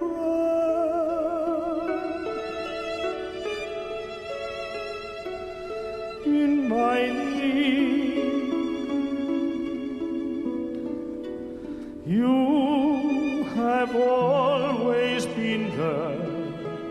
This is rubbish. This It is is another rubbish. one of Sergio Aguero's top 10 favourites. No, you won't believe it. I prefer the Colombian. Yeah, you won't believe it, but this is in tribute to a bloke called Alfie Boe. Oh, yeah. Who's a tenor, apparently. Yeah. Like I tenor wouldn't pay a tenor to listen to it. No. And he's only 44. Is he? Which is quite young, I think, for one of them tenors. They're usually about like 60 or 70 or something. One of them aren't they? tenors. Yeah. What if he turned into some kind of barrow boy while the news was on? That's right. One of them tenors. Yeah, sorry, yeah. Aye. And so if you listen to this drivel, you wonder. Well, some people call it opera. Yeah, but I mean, who would actually, sit back on their sort of chaise lounge and put this on and think, Oh, who would even have a chaise lounge? Yeah, well, exactly. Have you got one? No, I haven't. No. And think, God, this is magic. This is. Yeah. I mean, it's just Do you know so who bad. he's singing with? No. The Mormon Tabernacle Choir. The Mormon Tabernacle Choir. Wow. Well, I don't want to be rude to the Mormons or the Tabernacle Choir. Try not to be too rude but to them. I just think if this is Alfie Bowe's best, then I don't think he's got a big career ahead of him, to be honest. I think he's doing all right, to be fair. Well, I think he's doing averagely, I suppose, but I don't think he's got a huge career in front of him, honestly. So there we are. Well, I think this is for Les Miserables, and it's part of the 25th anniversary of that particular opera. God, I went to Mr. Brazil's place one time. We were out at some function that way, and then went back to Al's. And What do you mean, up in Suffolk? in Suffolk, near my residential place up there, and we got in there, and Al insisted on playing Les Miserables from start to finish. Really? Oh, he loves the music score in it. Yeah. Really? What, you mean playing the DVD? Yeah. So he has to watch it as well? No, the video. Oh, The video, God. the whole stage show and everything, Yeah, I took refuge in strong drink. I was going to say, you've There's probably plenty already of that done that around at before Al's. you got that. Yeah, well, I'm surprised there is, actually, because you must have to go ship it in by the boatload. That's a but bit anyway, harsh. let's talk to Simon Johnson, who is, of course, with the Standard, because he's going to tell us what's going on all the back pages. Simon, very good morning to you. Welcome. Good morning. I thought I was going to have to do a review of classic musicals. Yeah, that's right. Well, I yeah, don't know if that you're was- an Alfie Boe fan or not, really, are you? I'm a fan of all good music. Yeah, but not Alfie Bow. Yeah, what about Maluma? You're a fan of Maluma? Because, the Colombian... I'll tell you what, the person who's come out best out of this whole thing is Maluma. Yeah, because if you hadn't heard of Maluma, you have now. You have now, because Aguero is knacking himself going to watch him. Yeah. By the way, Simon, let's start with the picture of the car. I mean, how lucky was Aguero to walk away from that with just a cracked rib? Yeah, absolutely. And actually, on the back page of the Mirror, their headline is "Seatbelts saved my Sergio's life," and it's quotes from his father, who actually sort of says, the taxi was driving very fast. Sergio asked him to slow down and then put on his seatbelt at just sort of seconds before impact. And yes, I mean, thank goodness. It's only a minor injury, even though he's going to keep him out for sort of a good month or so. Yeah. But, I mean, you sort of wonder what on earth the taxi driver was doing. Sort of thinking, well, you wonder, as MG's already pointed out, what was he doing in a bog standard taxi? Where was the limo that these guys normally would have employed to take them to their private jet to get them home? Yeah, exactly. It is a strange one because, whenever I see players going off to functions, they're sort of looked after in a way that I can only dream of. Exactly. Suited and booted drivers who, lovely chauffeurs that won't be sort of bombing around corners and driving into lampposts. But the big blow for Man City, of course, the head of the Chelsea game later today, Pep Guardiola was asked, obviously, about it and how come Sergio Aguero was actually away at all, just less than 48 hours before the game, but Pep has sort of come out and said, look, it's his day off. He didn't actually know about it until this morning, or yesterday morning now, that it even happened. But it's, look, managers can't be there to sort of watch over their players 24/7, but you would hope that your player would, one of your prized players would sort of pick their means of transport a bit more carefully. But at least it's only a minor injury and we're not talking about something a lot more serious. No, it'll take the gloss off tomorrow's game, though, won't it? Because, I was banking on City actually having a tremendous game at Stamford Bridge, which will now be curtailed a bit. Well, it might be. I mean, I wonder whether Simon would agree with me that in the past, whenever they've missed Aguero at certain portions of various seasons, they've always managed to come up with a reasonable substitute for him. Well, let's be frank here. There was a time during the back end of last season before Jesus got injured that Aguero wasn't even in the team, which was a shock to us all because his goal scoring record is phenomenal. But Pep Guardiola seemingly was already planning to play without Aguero long term anyway back then. He's obviously had to change part because Aguero, the quality of the striker that he is, it was unthinkable really that you'd try and phase him out because he's so good and he's scored 7 goals in his last 8 appearances. So I think City will still be pretty strong because Jesus will play up front anyway. The other blow, of course, they've had this week is Benjamin Mendy, so he won't be there either. Plus no Vincent Kompany still either. So that's three key players they're without. But I think it's going to be a cracking game. I saw Chelsea obviously impressed very much the other night in Atletico Madrid, but Man City is scoring goals for fun. So. This could be an absolute cracker. It is. It's live, of course, on TalkSport. Now, interestingly enough, Amsterdam is at the centre of another story that's on most of the back pages, where England's Ashes cricketers have pulled out of teammate Joss Butler's stag do in Amsterdam this weekend, possibly the greatest decision that they've ever made. Yes, it dominates the back pages, as you'd expect, in light of Ben Stokes' ridiculous behaviour, well, that's putting it politely, earlier in the week. Some of them sort of in varying degrees talk about the influence that ECB Director of Cricket Andrew Strauss has had in this decision of key players like the likes of Joe Root and Stuart Broad pulling out this stag do. Of course, you can imagine the papers will have a field day of any kind of England cricketer in the Ashes squad being caught sort of having a few too many or any kind of compromising position. So clearly pressure has some kind of pressure or some kind of request has come from above for these guys to pull out. And again, it's only a minor thing, but this is just another knock-on effect of the idiocy of Ben Stokes' moment of madness. I mean, this is Ben Stokes. This is Ben Stokes' Tiger Woods moment. I think his whole life and career will now change because you've got sponsors involved, you've got the authorities involved, i.e. the police, you've got the cricket authorities involved, you've got and also as Darren Goff reminded us, he's getting married in 2 weeks. He's getting married in 2 weeks. You've got the Indian Premier League involved with their most expensive ever signing. I mean, the ramifications are going to be endless. It's his Tiger Woods moment. Yeah, I mean, it's one can only hope long term, that is, because who knows how serious this is going to get for him. That this is the wake up call, because look, there's been a lot of misbehaviour on the pitch. He's been warned quite a few times for his behaviour. Yeah. You know, he's gone out and had a drink. You can't sort of stop players from doing that, but you can't be involved in altercations. But Simon, like that Times interview. Normally, remember, the public will get done heavily for that. Yeah, but in that Times interview last Saturday morning, I thought so arrogant of him. You know, had his picture on the front, you know, looking like an England warrior batsman with his helmet on and all that, and then all this piffle inside about why can't I have a few pints during the middle of a Test match. Well, it's complete stupidity. The man is very thick. I wasn't surprised to learn that he left school with 2 GCSEs. Yeah, well, I mean, to be honest, your education and what grades you get doesn't necessarily mean that you then go out and punch someone's lights well out. Said.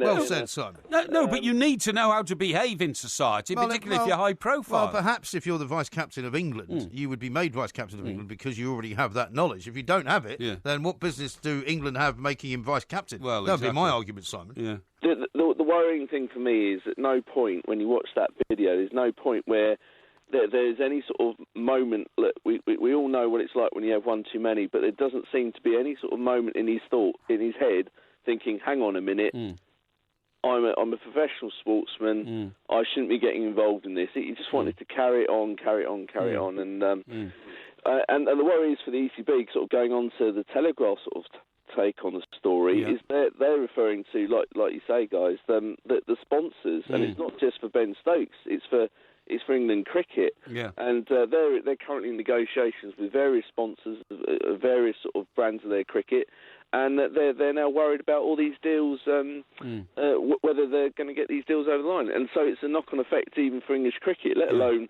Ben Stokes himself. It's an absolute shambles. No, you know that I'm not one who's kind of particularly, shall we say, prudish about these matters, but it's a bit unfortunate, is it not, that one of England cricket's biggest sponsors is a beer company.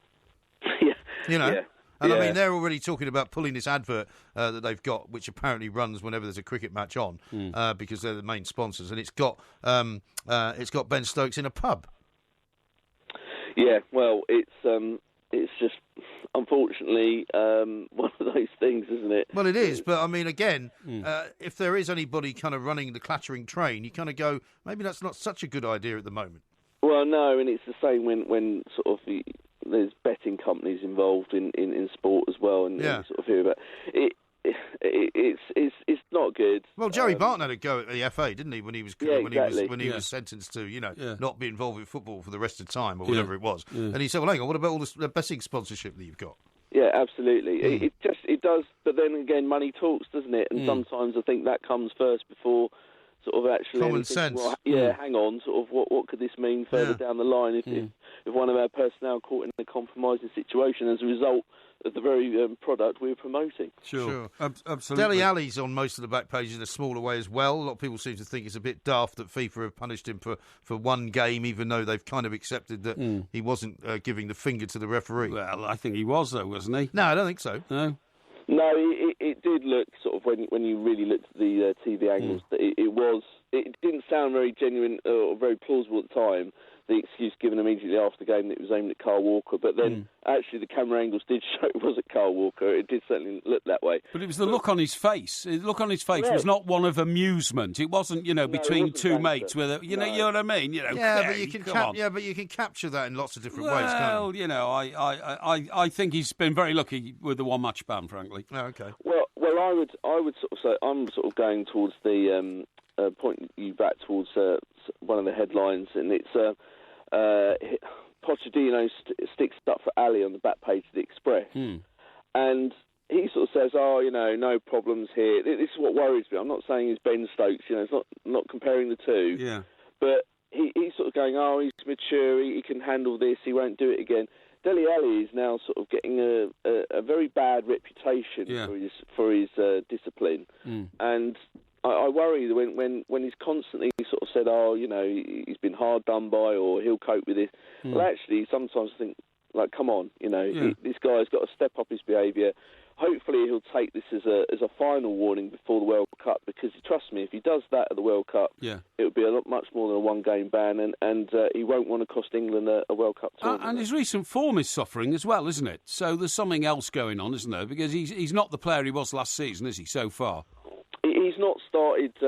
He's not started tremendously. Like, I remember him being like that this time last year as well. And then December, he suddenly went through the gears and was brilliant for the second half of the season. So I wouldn't read too much into his bad start. It might be a bit like Harry Kane, although Harry Kane's bad start only lasts a few weeks, the month of August. Just in August, exactly right. Sure. Well, listen, Simon, thank you so much for joining us. I dare say you'll be at the Bridge tomorrow for the big game, Chelsea against Manchester City. It is live, of course, right here on Talk Sport. A lot of people say what a beautiful piece of music that was. Steve, that bit of opera was quite beautiful. Really?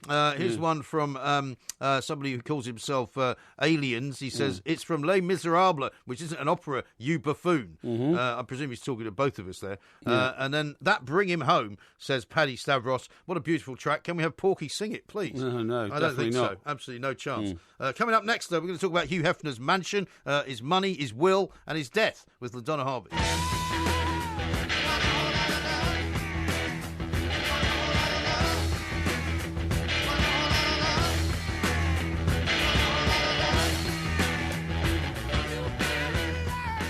This is TalkSport. We are the two mics. Coming up a little bit from now, it's the Porky Quiz with a slight twist this week because we're going to be doing a Mastermind style quiz for Porky. One of their contenders earlier on in the evening was actually having his expert subject as Everton. Now, we have given Porky a quiz on Everton in the past, and he got 3 out of 10. So we'll see whether he does better than that this time around. But don't stop and listen for that, because it's going to be coming in about 15 minutes. Right now, LaDonna Harvey, though, the Queen of San Diego, as I've billed her on Twitter, is going to tell us all about Hugh Hefner and what is the ramifications of the Playboy man's death.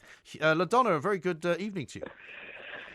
And a good evening to you as well. Yeah. Now, I mean, I suppose it's one of those less shocking stories when you wake up to the death of a 91-year-old man. Yes. But, I mean, he was a bit of an unusual man, was a bit of an unusual character.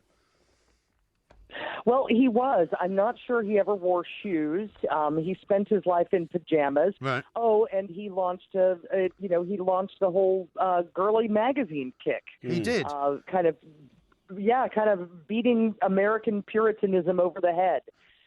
But he kind of did more than that, really, didn't he? Because I'm reading lots of various different tributes to him, and people saying, well, when I was 15, I pinched my dad's Playboy magazine, but I discovered all about Gore Vidal, and I started reading about, these kind of great literary figures. That's right. And I actually discovered more about the world than I ever thought I would, and the pictures. It was always a bit of a puzzling publication, I always thought. Yeah, it really was. I mean, it was a little bit puritanical, frankly, especially when you consider the other alternatives that would come along. Yes. Hustler, which was basically, gynecological magazine. That was horrible, yeah. Not that there's anything wrong with that. Well, if that's what floats your boat, I suppose. And things like that. Well, we used to know Bob Guccione in New York in the mid-'80s and early '90s. He invented and ran Penthouse, right?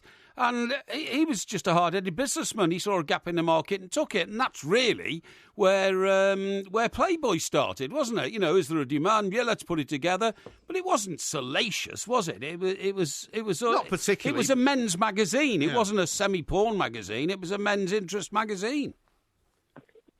Yeah, there was a lot in it, and I mean, I remember seeing my dad's Playboys and just being shocked, I say, that my father would have Playboy. Growing up in Southern Baptist country in Texas, that was not what we expected to find. No, sure. But he did have a lot of wide-ranging interests, and it wasn't just about naked women. That's right. He was also a kind of a cultural icon in that, he really was pro-civil rights before it was okay to be civil rights in America. he really believed that all men and women were created equal and should be on equal footing, and he kind of in a very sly way just sort of made those things happen in his magazine, and then America ended up following suit. Now, funnily enough, I mean, I suppose there was a time when getting an invitation to the Playboy Mansion was quite cool. And, people like Jack Nicholson used to hang out there, and Charlie Sheen, I'm sure, has committed a few atrocities there as well. But I think, latterly, I think if you got an invitation, you wouldn't really want to go, would you? No, I wouldn't want to take a black light to that grotto. I'll tell you that. Not anything that I would want to know anything about. No, quite. What problem, of course, it's all a bit pathetic at the end. Well, it was a bit. Yeah, I mean, I'm reading a piece here 40 years out of date. Sent to me by Jim Shelley, where apparently he was quoted recently as saying that he's given up smoking Viagra, which he used to grind down and put into a pipe. Yeah. And he says, I don't necessarily have intercourse every night, but I do most nights. I don't really want to know about that when you're 90, to be honest. Not when you're 91. No, that's absolutely right. Well, even 71, I think I'd probably balk at, to be honest. That building's now been sold for $100 million, right? Well, wasn't he trying to sell it while he was still living in it? Well, he did. He sold it to a developer who's bought it 3 years ago for $100 million with the proviso he could live there for the rest of his life. That's right, yeah. Which was 3 years. Right. Yeah. Yeah, absolutely. And also, it's his next door neighbour. That's right. But he's also bought the burial plot, hasn't he, in the same cemetery as Marilyn Monroe, next to Marilyn Monroe. So he in his death, he's saying, "And I will lay next to Marilyn Monroe for eternity." Well, she was the first cover girl. He had bought the rights to a calendar picture that she had done for, I think it was $500, which, at the time, God, it was an extraordinary amount of money for, a guy from the Midwest with no money. But having the rights to that probably is what set him on the path that he ended up going down. Just, everybody wanted to see Marilyn naked. Yeah, absolutely. Well, that was a different kettle of fish, I suppose. But I was reading also earlier on today, and in fact I had her as one of my losers of the week, that his fourth wife, Crystal, had signed a prenup just after they got married, in which she gets none of his $32 million. Well, a prenup is really only for a divorce. I don't know if that's true when somebody actually dies and you haven't left them. So the prenup may have been ironclad, but I would be shocked if he didn't leave her something. No, well, apparently he's going to leave it. Why else marry him? Why else, indeed? I mean, that's obviously the $64,000 or $32 million question. Now, apparently he's going to leave it all to his grown-up kids and the University of Southern California Film School. Yeah. Oh my! Well, I think his kids probably have plenty of money. I mean, they've been hovering around Playboy their entire lives. Yeah, but I think you must be right, LaDonna. Under any sort of code of law, if you die, your wife immediately inherits your wealth, doesn't she? And I'm not sure you can do anything about it.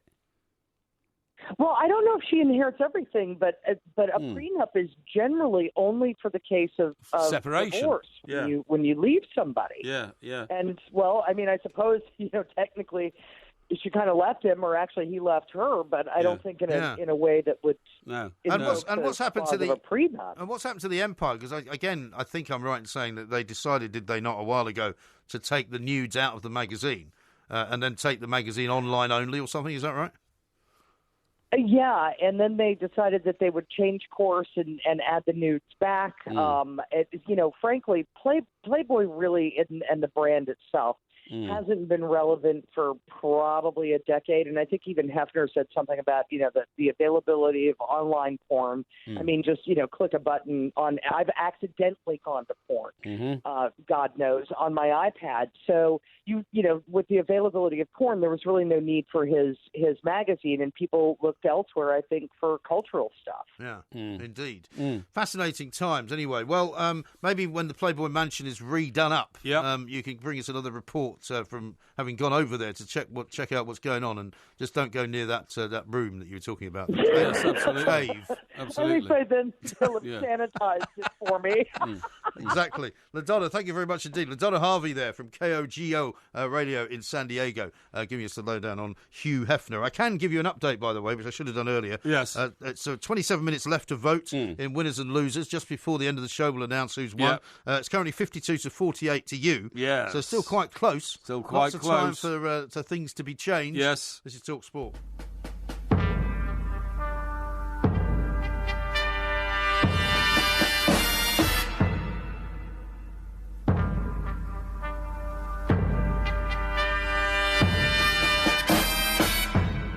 You've always wanted to be on Mastermind, haven't you? Well, I do pretty well, you know. When I answer the Mastermind general knowledge questions, I get more than half of them right. Easily more than half. Yeah, no, but of course nobody's checking whether you're cheating. Well, how can you cheat when you're watching a live show on television? You haven't got a computer in front of you or something rubbish. like that. No. You haven't got time. You haven't got time. Well, as luck would have it, right? Yes. The episode from last evening included one man from Warrington who's a retired brewer who was basically answering questions on his expert subject of Everton. Everton Football Club. His name was Cliff Houghton. Yeah. I'm not going to tell you how well he did. Right. But what I am going to do is allow you to have a go at all the same questions. Okay. Now, there are 14 of them. Yeah. Okay. Yeah. And obviously the man, John Humphreys, is in the chair. So let's go over to him. Okay. And your name is? Michael Parry. Your occupation? Broadcaster and communicator. And your chosen subject? Everton Football Club. Everton Football Club, here we go. Everton's captain played in all 42 league matches when the club last won the First Division Championship in 1987. Who was he? Kevin Ratcliffe. That is correct. Thank you. Now, I'm going to take over from Mr. Humphreys every now and again in between the actual questions, because obviously he doesn't have the same charisma that I have, and he just goes straight to the next question. Right. But let's do that now. Question number 2, John. Howard Kendall made over 270 appearances as a player between 1968 and 1982. From which club did Everton sign him? Preston North End, where he was the youngest ever cup final player. That is also correct. 2 out of 2. You sure you didn't watch this? No, I didn't watch it. Honestly, I was in the car. You can track my car by its what do they call it? SPG or something? SPG. GPS. Spectrum Patrol Group. Yeah. Question number 3. Who became the club's official manager in 1939? He was originally appointed as secretary in 1936. He was the first ever manager, and he was appointed just before the war. Everybody prior to him was secretary manager. A guy called Henry McIntosh was his predecessor. Can you just get to the answer, Theo please? Kelly, 1939, the new manager, Theo Kelly. Correct. Thank you. Blimey. You must have seen this. No, I didn't see it, I promise you. All right, question number 4, John. Yeah. Farhad Moshiri bought a 49.9% share in Everton in February 2016. In what country was he born? Iran. That is also correct. Thank you. You got 4 out of 4. There you go. Absolutely unheard of. Now you can't gerrymander the questions because they come from Mastermind, you see. Yeah, well, I believe... Now the audience will know. I believe you've seen it. At this stage, you would have gerrymandered No. it. I haven't seen it. I promise you, I haven't seen it. Okay. Yeah. Question number 5, Mr. John Humphreys. Who became the first Everton player to score 6 goals in a game when Everton beat West Bromwich Albion 7-1 in 1893? No way you know this. No idea. Sorry. Not even going to speculate You're on going that. to pass? I'm going to pass, yeah. You pass? That's what you do? Yeah. Question number 6. We'll come back to that. In which city did Everton win their only European trophy when they beat Rapid Vienna to lift the Cup Winners' Cup in 1985? Rotterdam. I was there. Correct. Ready for question number 7? Yeah. Over to you, John. On the final day of the 1993-94 season, Everton had to beat Wimbledon to avoid relegation from the Premier League. Who scored twice as Everton came back from 2-0 down to win 3-2 and stay up? I talked to him a month ago when I went to Everton's first game of the season against Stoke. Graham Stewart. Correct.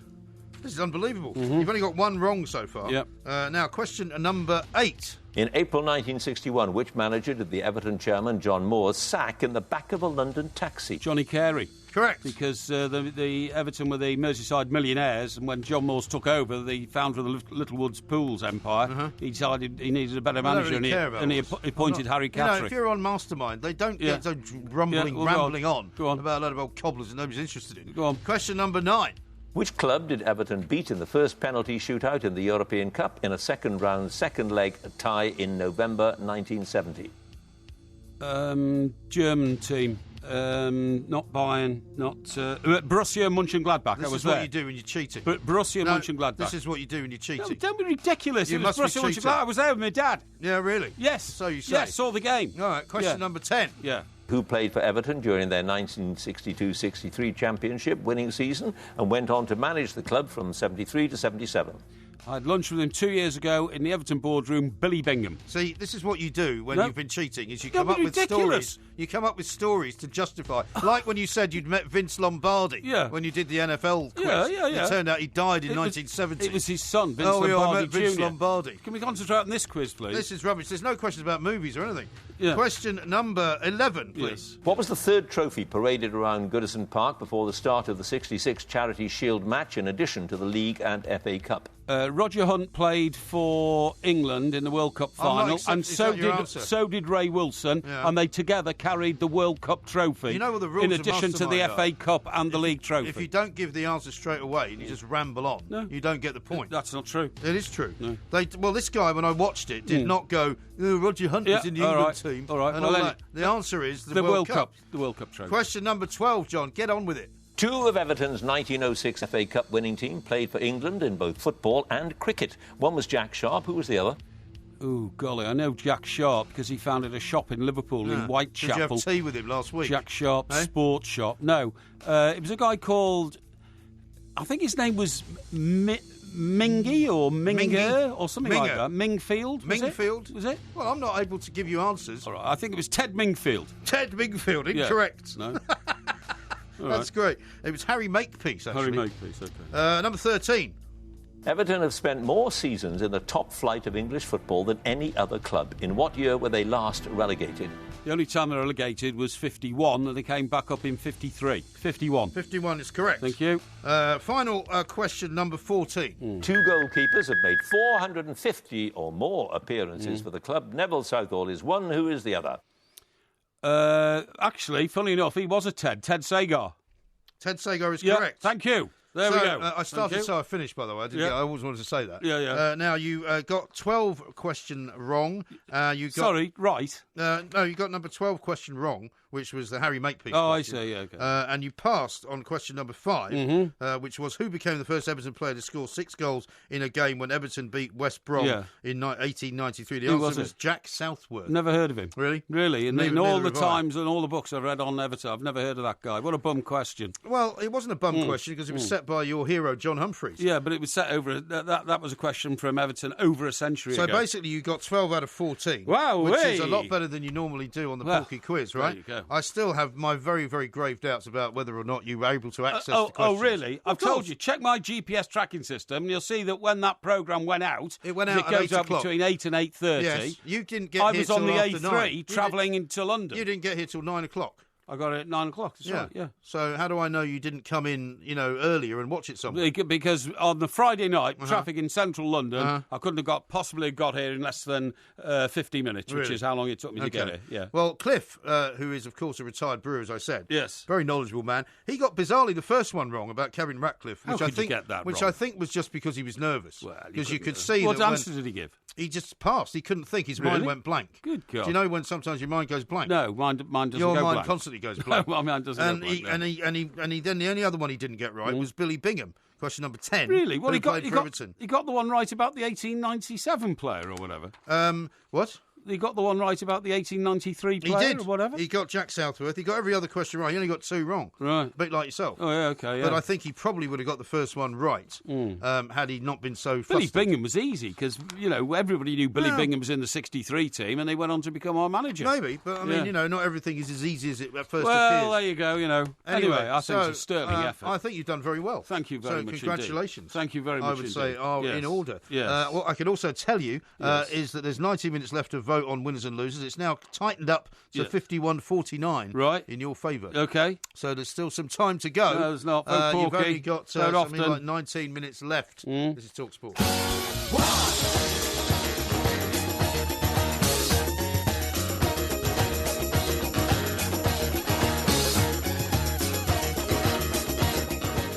This is TalkSport. We are the Two Mics. There's an awful lot of doubt out there in the world of Two Micsdom. No, I don't where think they there is. say, Glenn, for example, you should have known the cheat would cheat.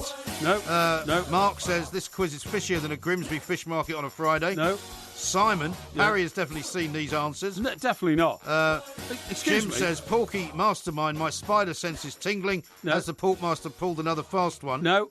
not at all. Well, I'll read a few positives that you've ignored. For instance, okay. Williams says, you've stunned MG with your magnificent performance in the Mastermind chair, Porky, superb. Yeah. Bruce says, amazing Mastermind performance, Porky. Stephen says, stunning effort. MG couldn't gerrymander, so got grumpy. Well done, true man of the people, Mastermind champion. Yes. How about that? Well, you wouldn't have actually made Mastermind champion because in order to be Mastermind champion, because the thing is, your guy was trying to get to the semi-final, and we know how difficult it is for Everton to get to the semi-final of anything, and he hasn't made it, I'm afraid. Yeah, because he didn't do so well on the general knowledge. So, hasn't he really? Yeah. No. And Oliver says... So the only way to have really properly done it would have been to quiz you on his general knowledge questions. Maybe we'll do that next week. Maybe if you want, yeah. The combination of John Humphreys and old MG is radio gold. Even Porky doesn't claim it to be gerrymandered. Well, of course it wasn't gerrymandered, because I got it all right. One of the questions that you got wrong was a stupid question. Yeah, I did, yeah. William Dave, here's one actually from Dave, which I think sums it all up. I actually believe Parry isn't telling Porkies for a change. As a non-Evertonian, I think they weren't very hard questions. Yeah, well, I have to say, I suspected they would be a bit harder. Yeah. Most of them, to me, were part of my DNA knowledge of Everton, if you know what I mean. I mean, to be honest,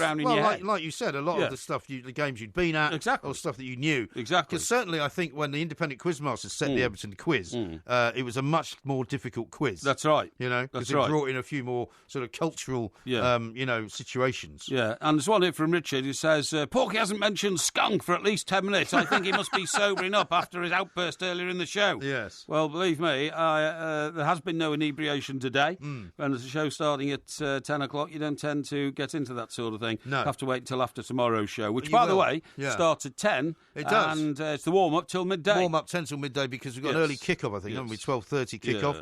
So there's an awful lot of great football coming up this weekend, by the way. Certainly is. Now, listen, I want to tell you something that is going to shock you. Yeah. Did you know that there is now going to be an official government pollution crackdown on wood-burning stoves? Well, you've got a wood-burning stove. Well, yeah, I tell you what I keep seeing is old Sadiq Khan pushing out tweets saying... Seeking powers to prohibit all burning of wood in parts of the capital with poor air quality. Well, I don't have a... Yeah, well, this is the thing. It's all about London. It's all about improving the quality of the air. Yeah. You know, well, one of the things, as we've often said, that would improve the quality of the air is get rid of all the buses that don't seem to have anybody in them. Exactly. Churning out a load of ridiculous exhaust. Get rid of all the old cars that are sitting in traffic jams created by Sadiq Khan. Yeah. I don't have a wood-burning stove in London, I'm sorry to say. No, this is how people get carried away with the latest trendy, middle-class, metropolitan elite rubbish, OK? Yeah. It says wood-burning stoves are increasingly popular in middle-class homes. Ooh, middle-class, eh? Yeah. And hotels. Why have you got something against the middle class? Well, I thought you wanted to be middle class. I am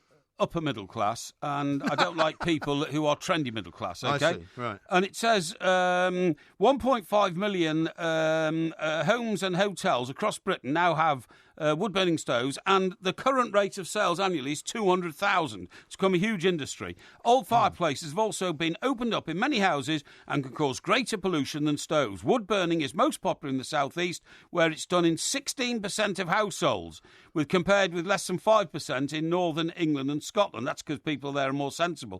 But, I mean, how do we equate this now to say, right, we've got to clamp down on the pollution of wood-burning stoves? Well, the fact that we turned Drax Power Station in Yorkshire from being a coal-burning power station into a wood-burning power station. Well, that's a lot of wood to burn, isn't it? Exactly, which is churning out huge and massive amounts of pollution, much, much worse than anything coal-produced. When are these idiots, when are these dogma-driven environmentalists who consistently get it wrong going to wake up, smell the coffee... Or smell the wood-burning stove. Or smell the wood-burning stove. Which is a very nice smell, actually. Yeah. I smell it when I'm down in Sussex, In fact, I just had a load of wood delivered to the house in Sussex. Yeah, well, there you go, you see. You're an enemy of the state now because you're burning wood. Yeah, well, I mean, luckily Sadiq Khan doesn't run Britain, he only runs London. Yeah. And hopefully not for too much longer. Yeah, exactly, yeah. Well, anybody who's dogmatic, I don't care which political party they come from, should be booted out of political office because politicians should use common sense on a much greater level than they do at the moment, OK? Exactly right. Paris and other French cities have banned the burning of wood in open fireplaces. Montreal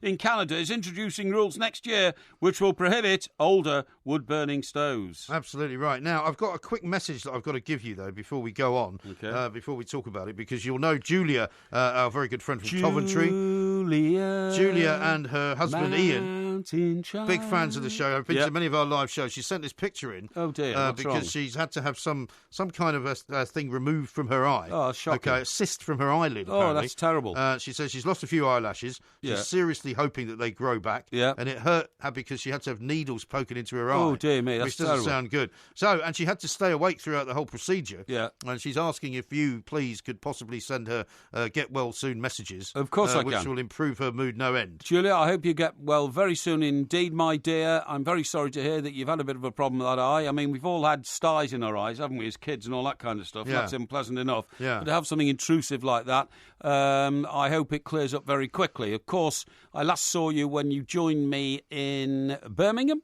At a Porky Parry Scratchings convention. That's right. Yeah. Yes, and you came over. You've got one of those coming up on Monday. From you, I've got one coming up in Monday. It's Olympia in London, where I'm going to be hustling around the Hustling Olympia. being the word. Yes, that's right. The Olympia Exhibition Centre, whilst all the shakers and movers in the pub and trade industry come and taste and examine my Porky Scratching. Really? I think you could say it could be take-off day for the Porky Scratching. Well, and we shall look forward to that. Yeah. Now, a couple of people have started sending me reasons why I'm not getting as many votes as you in the winners and losers, right?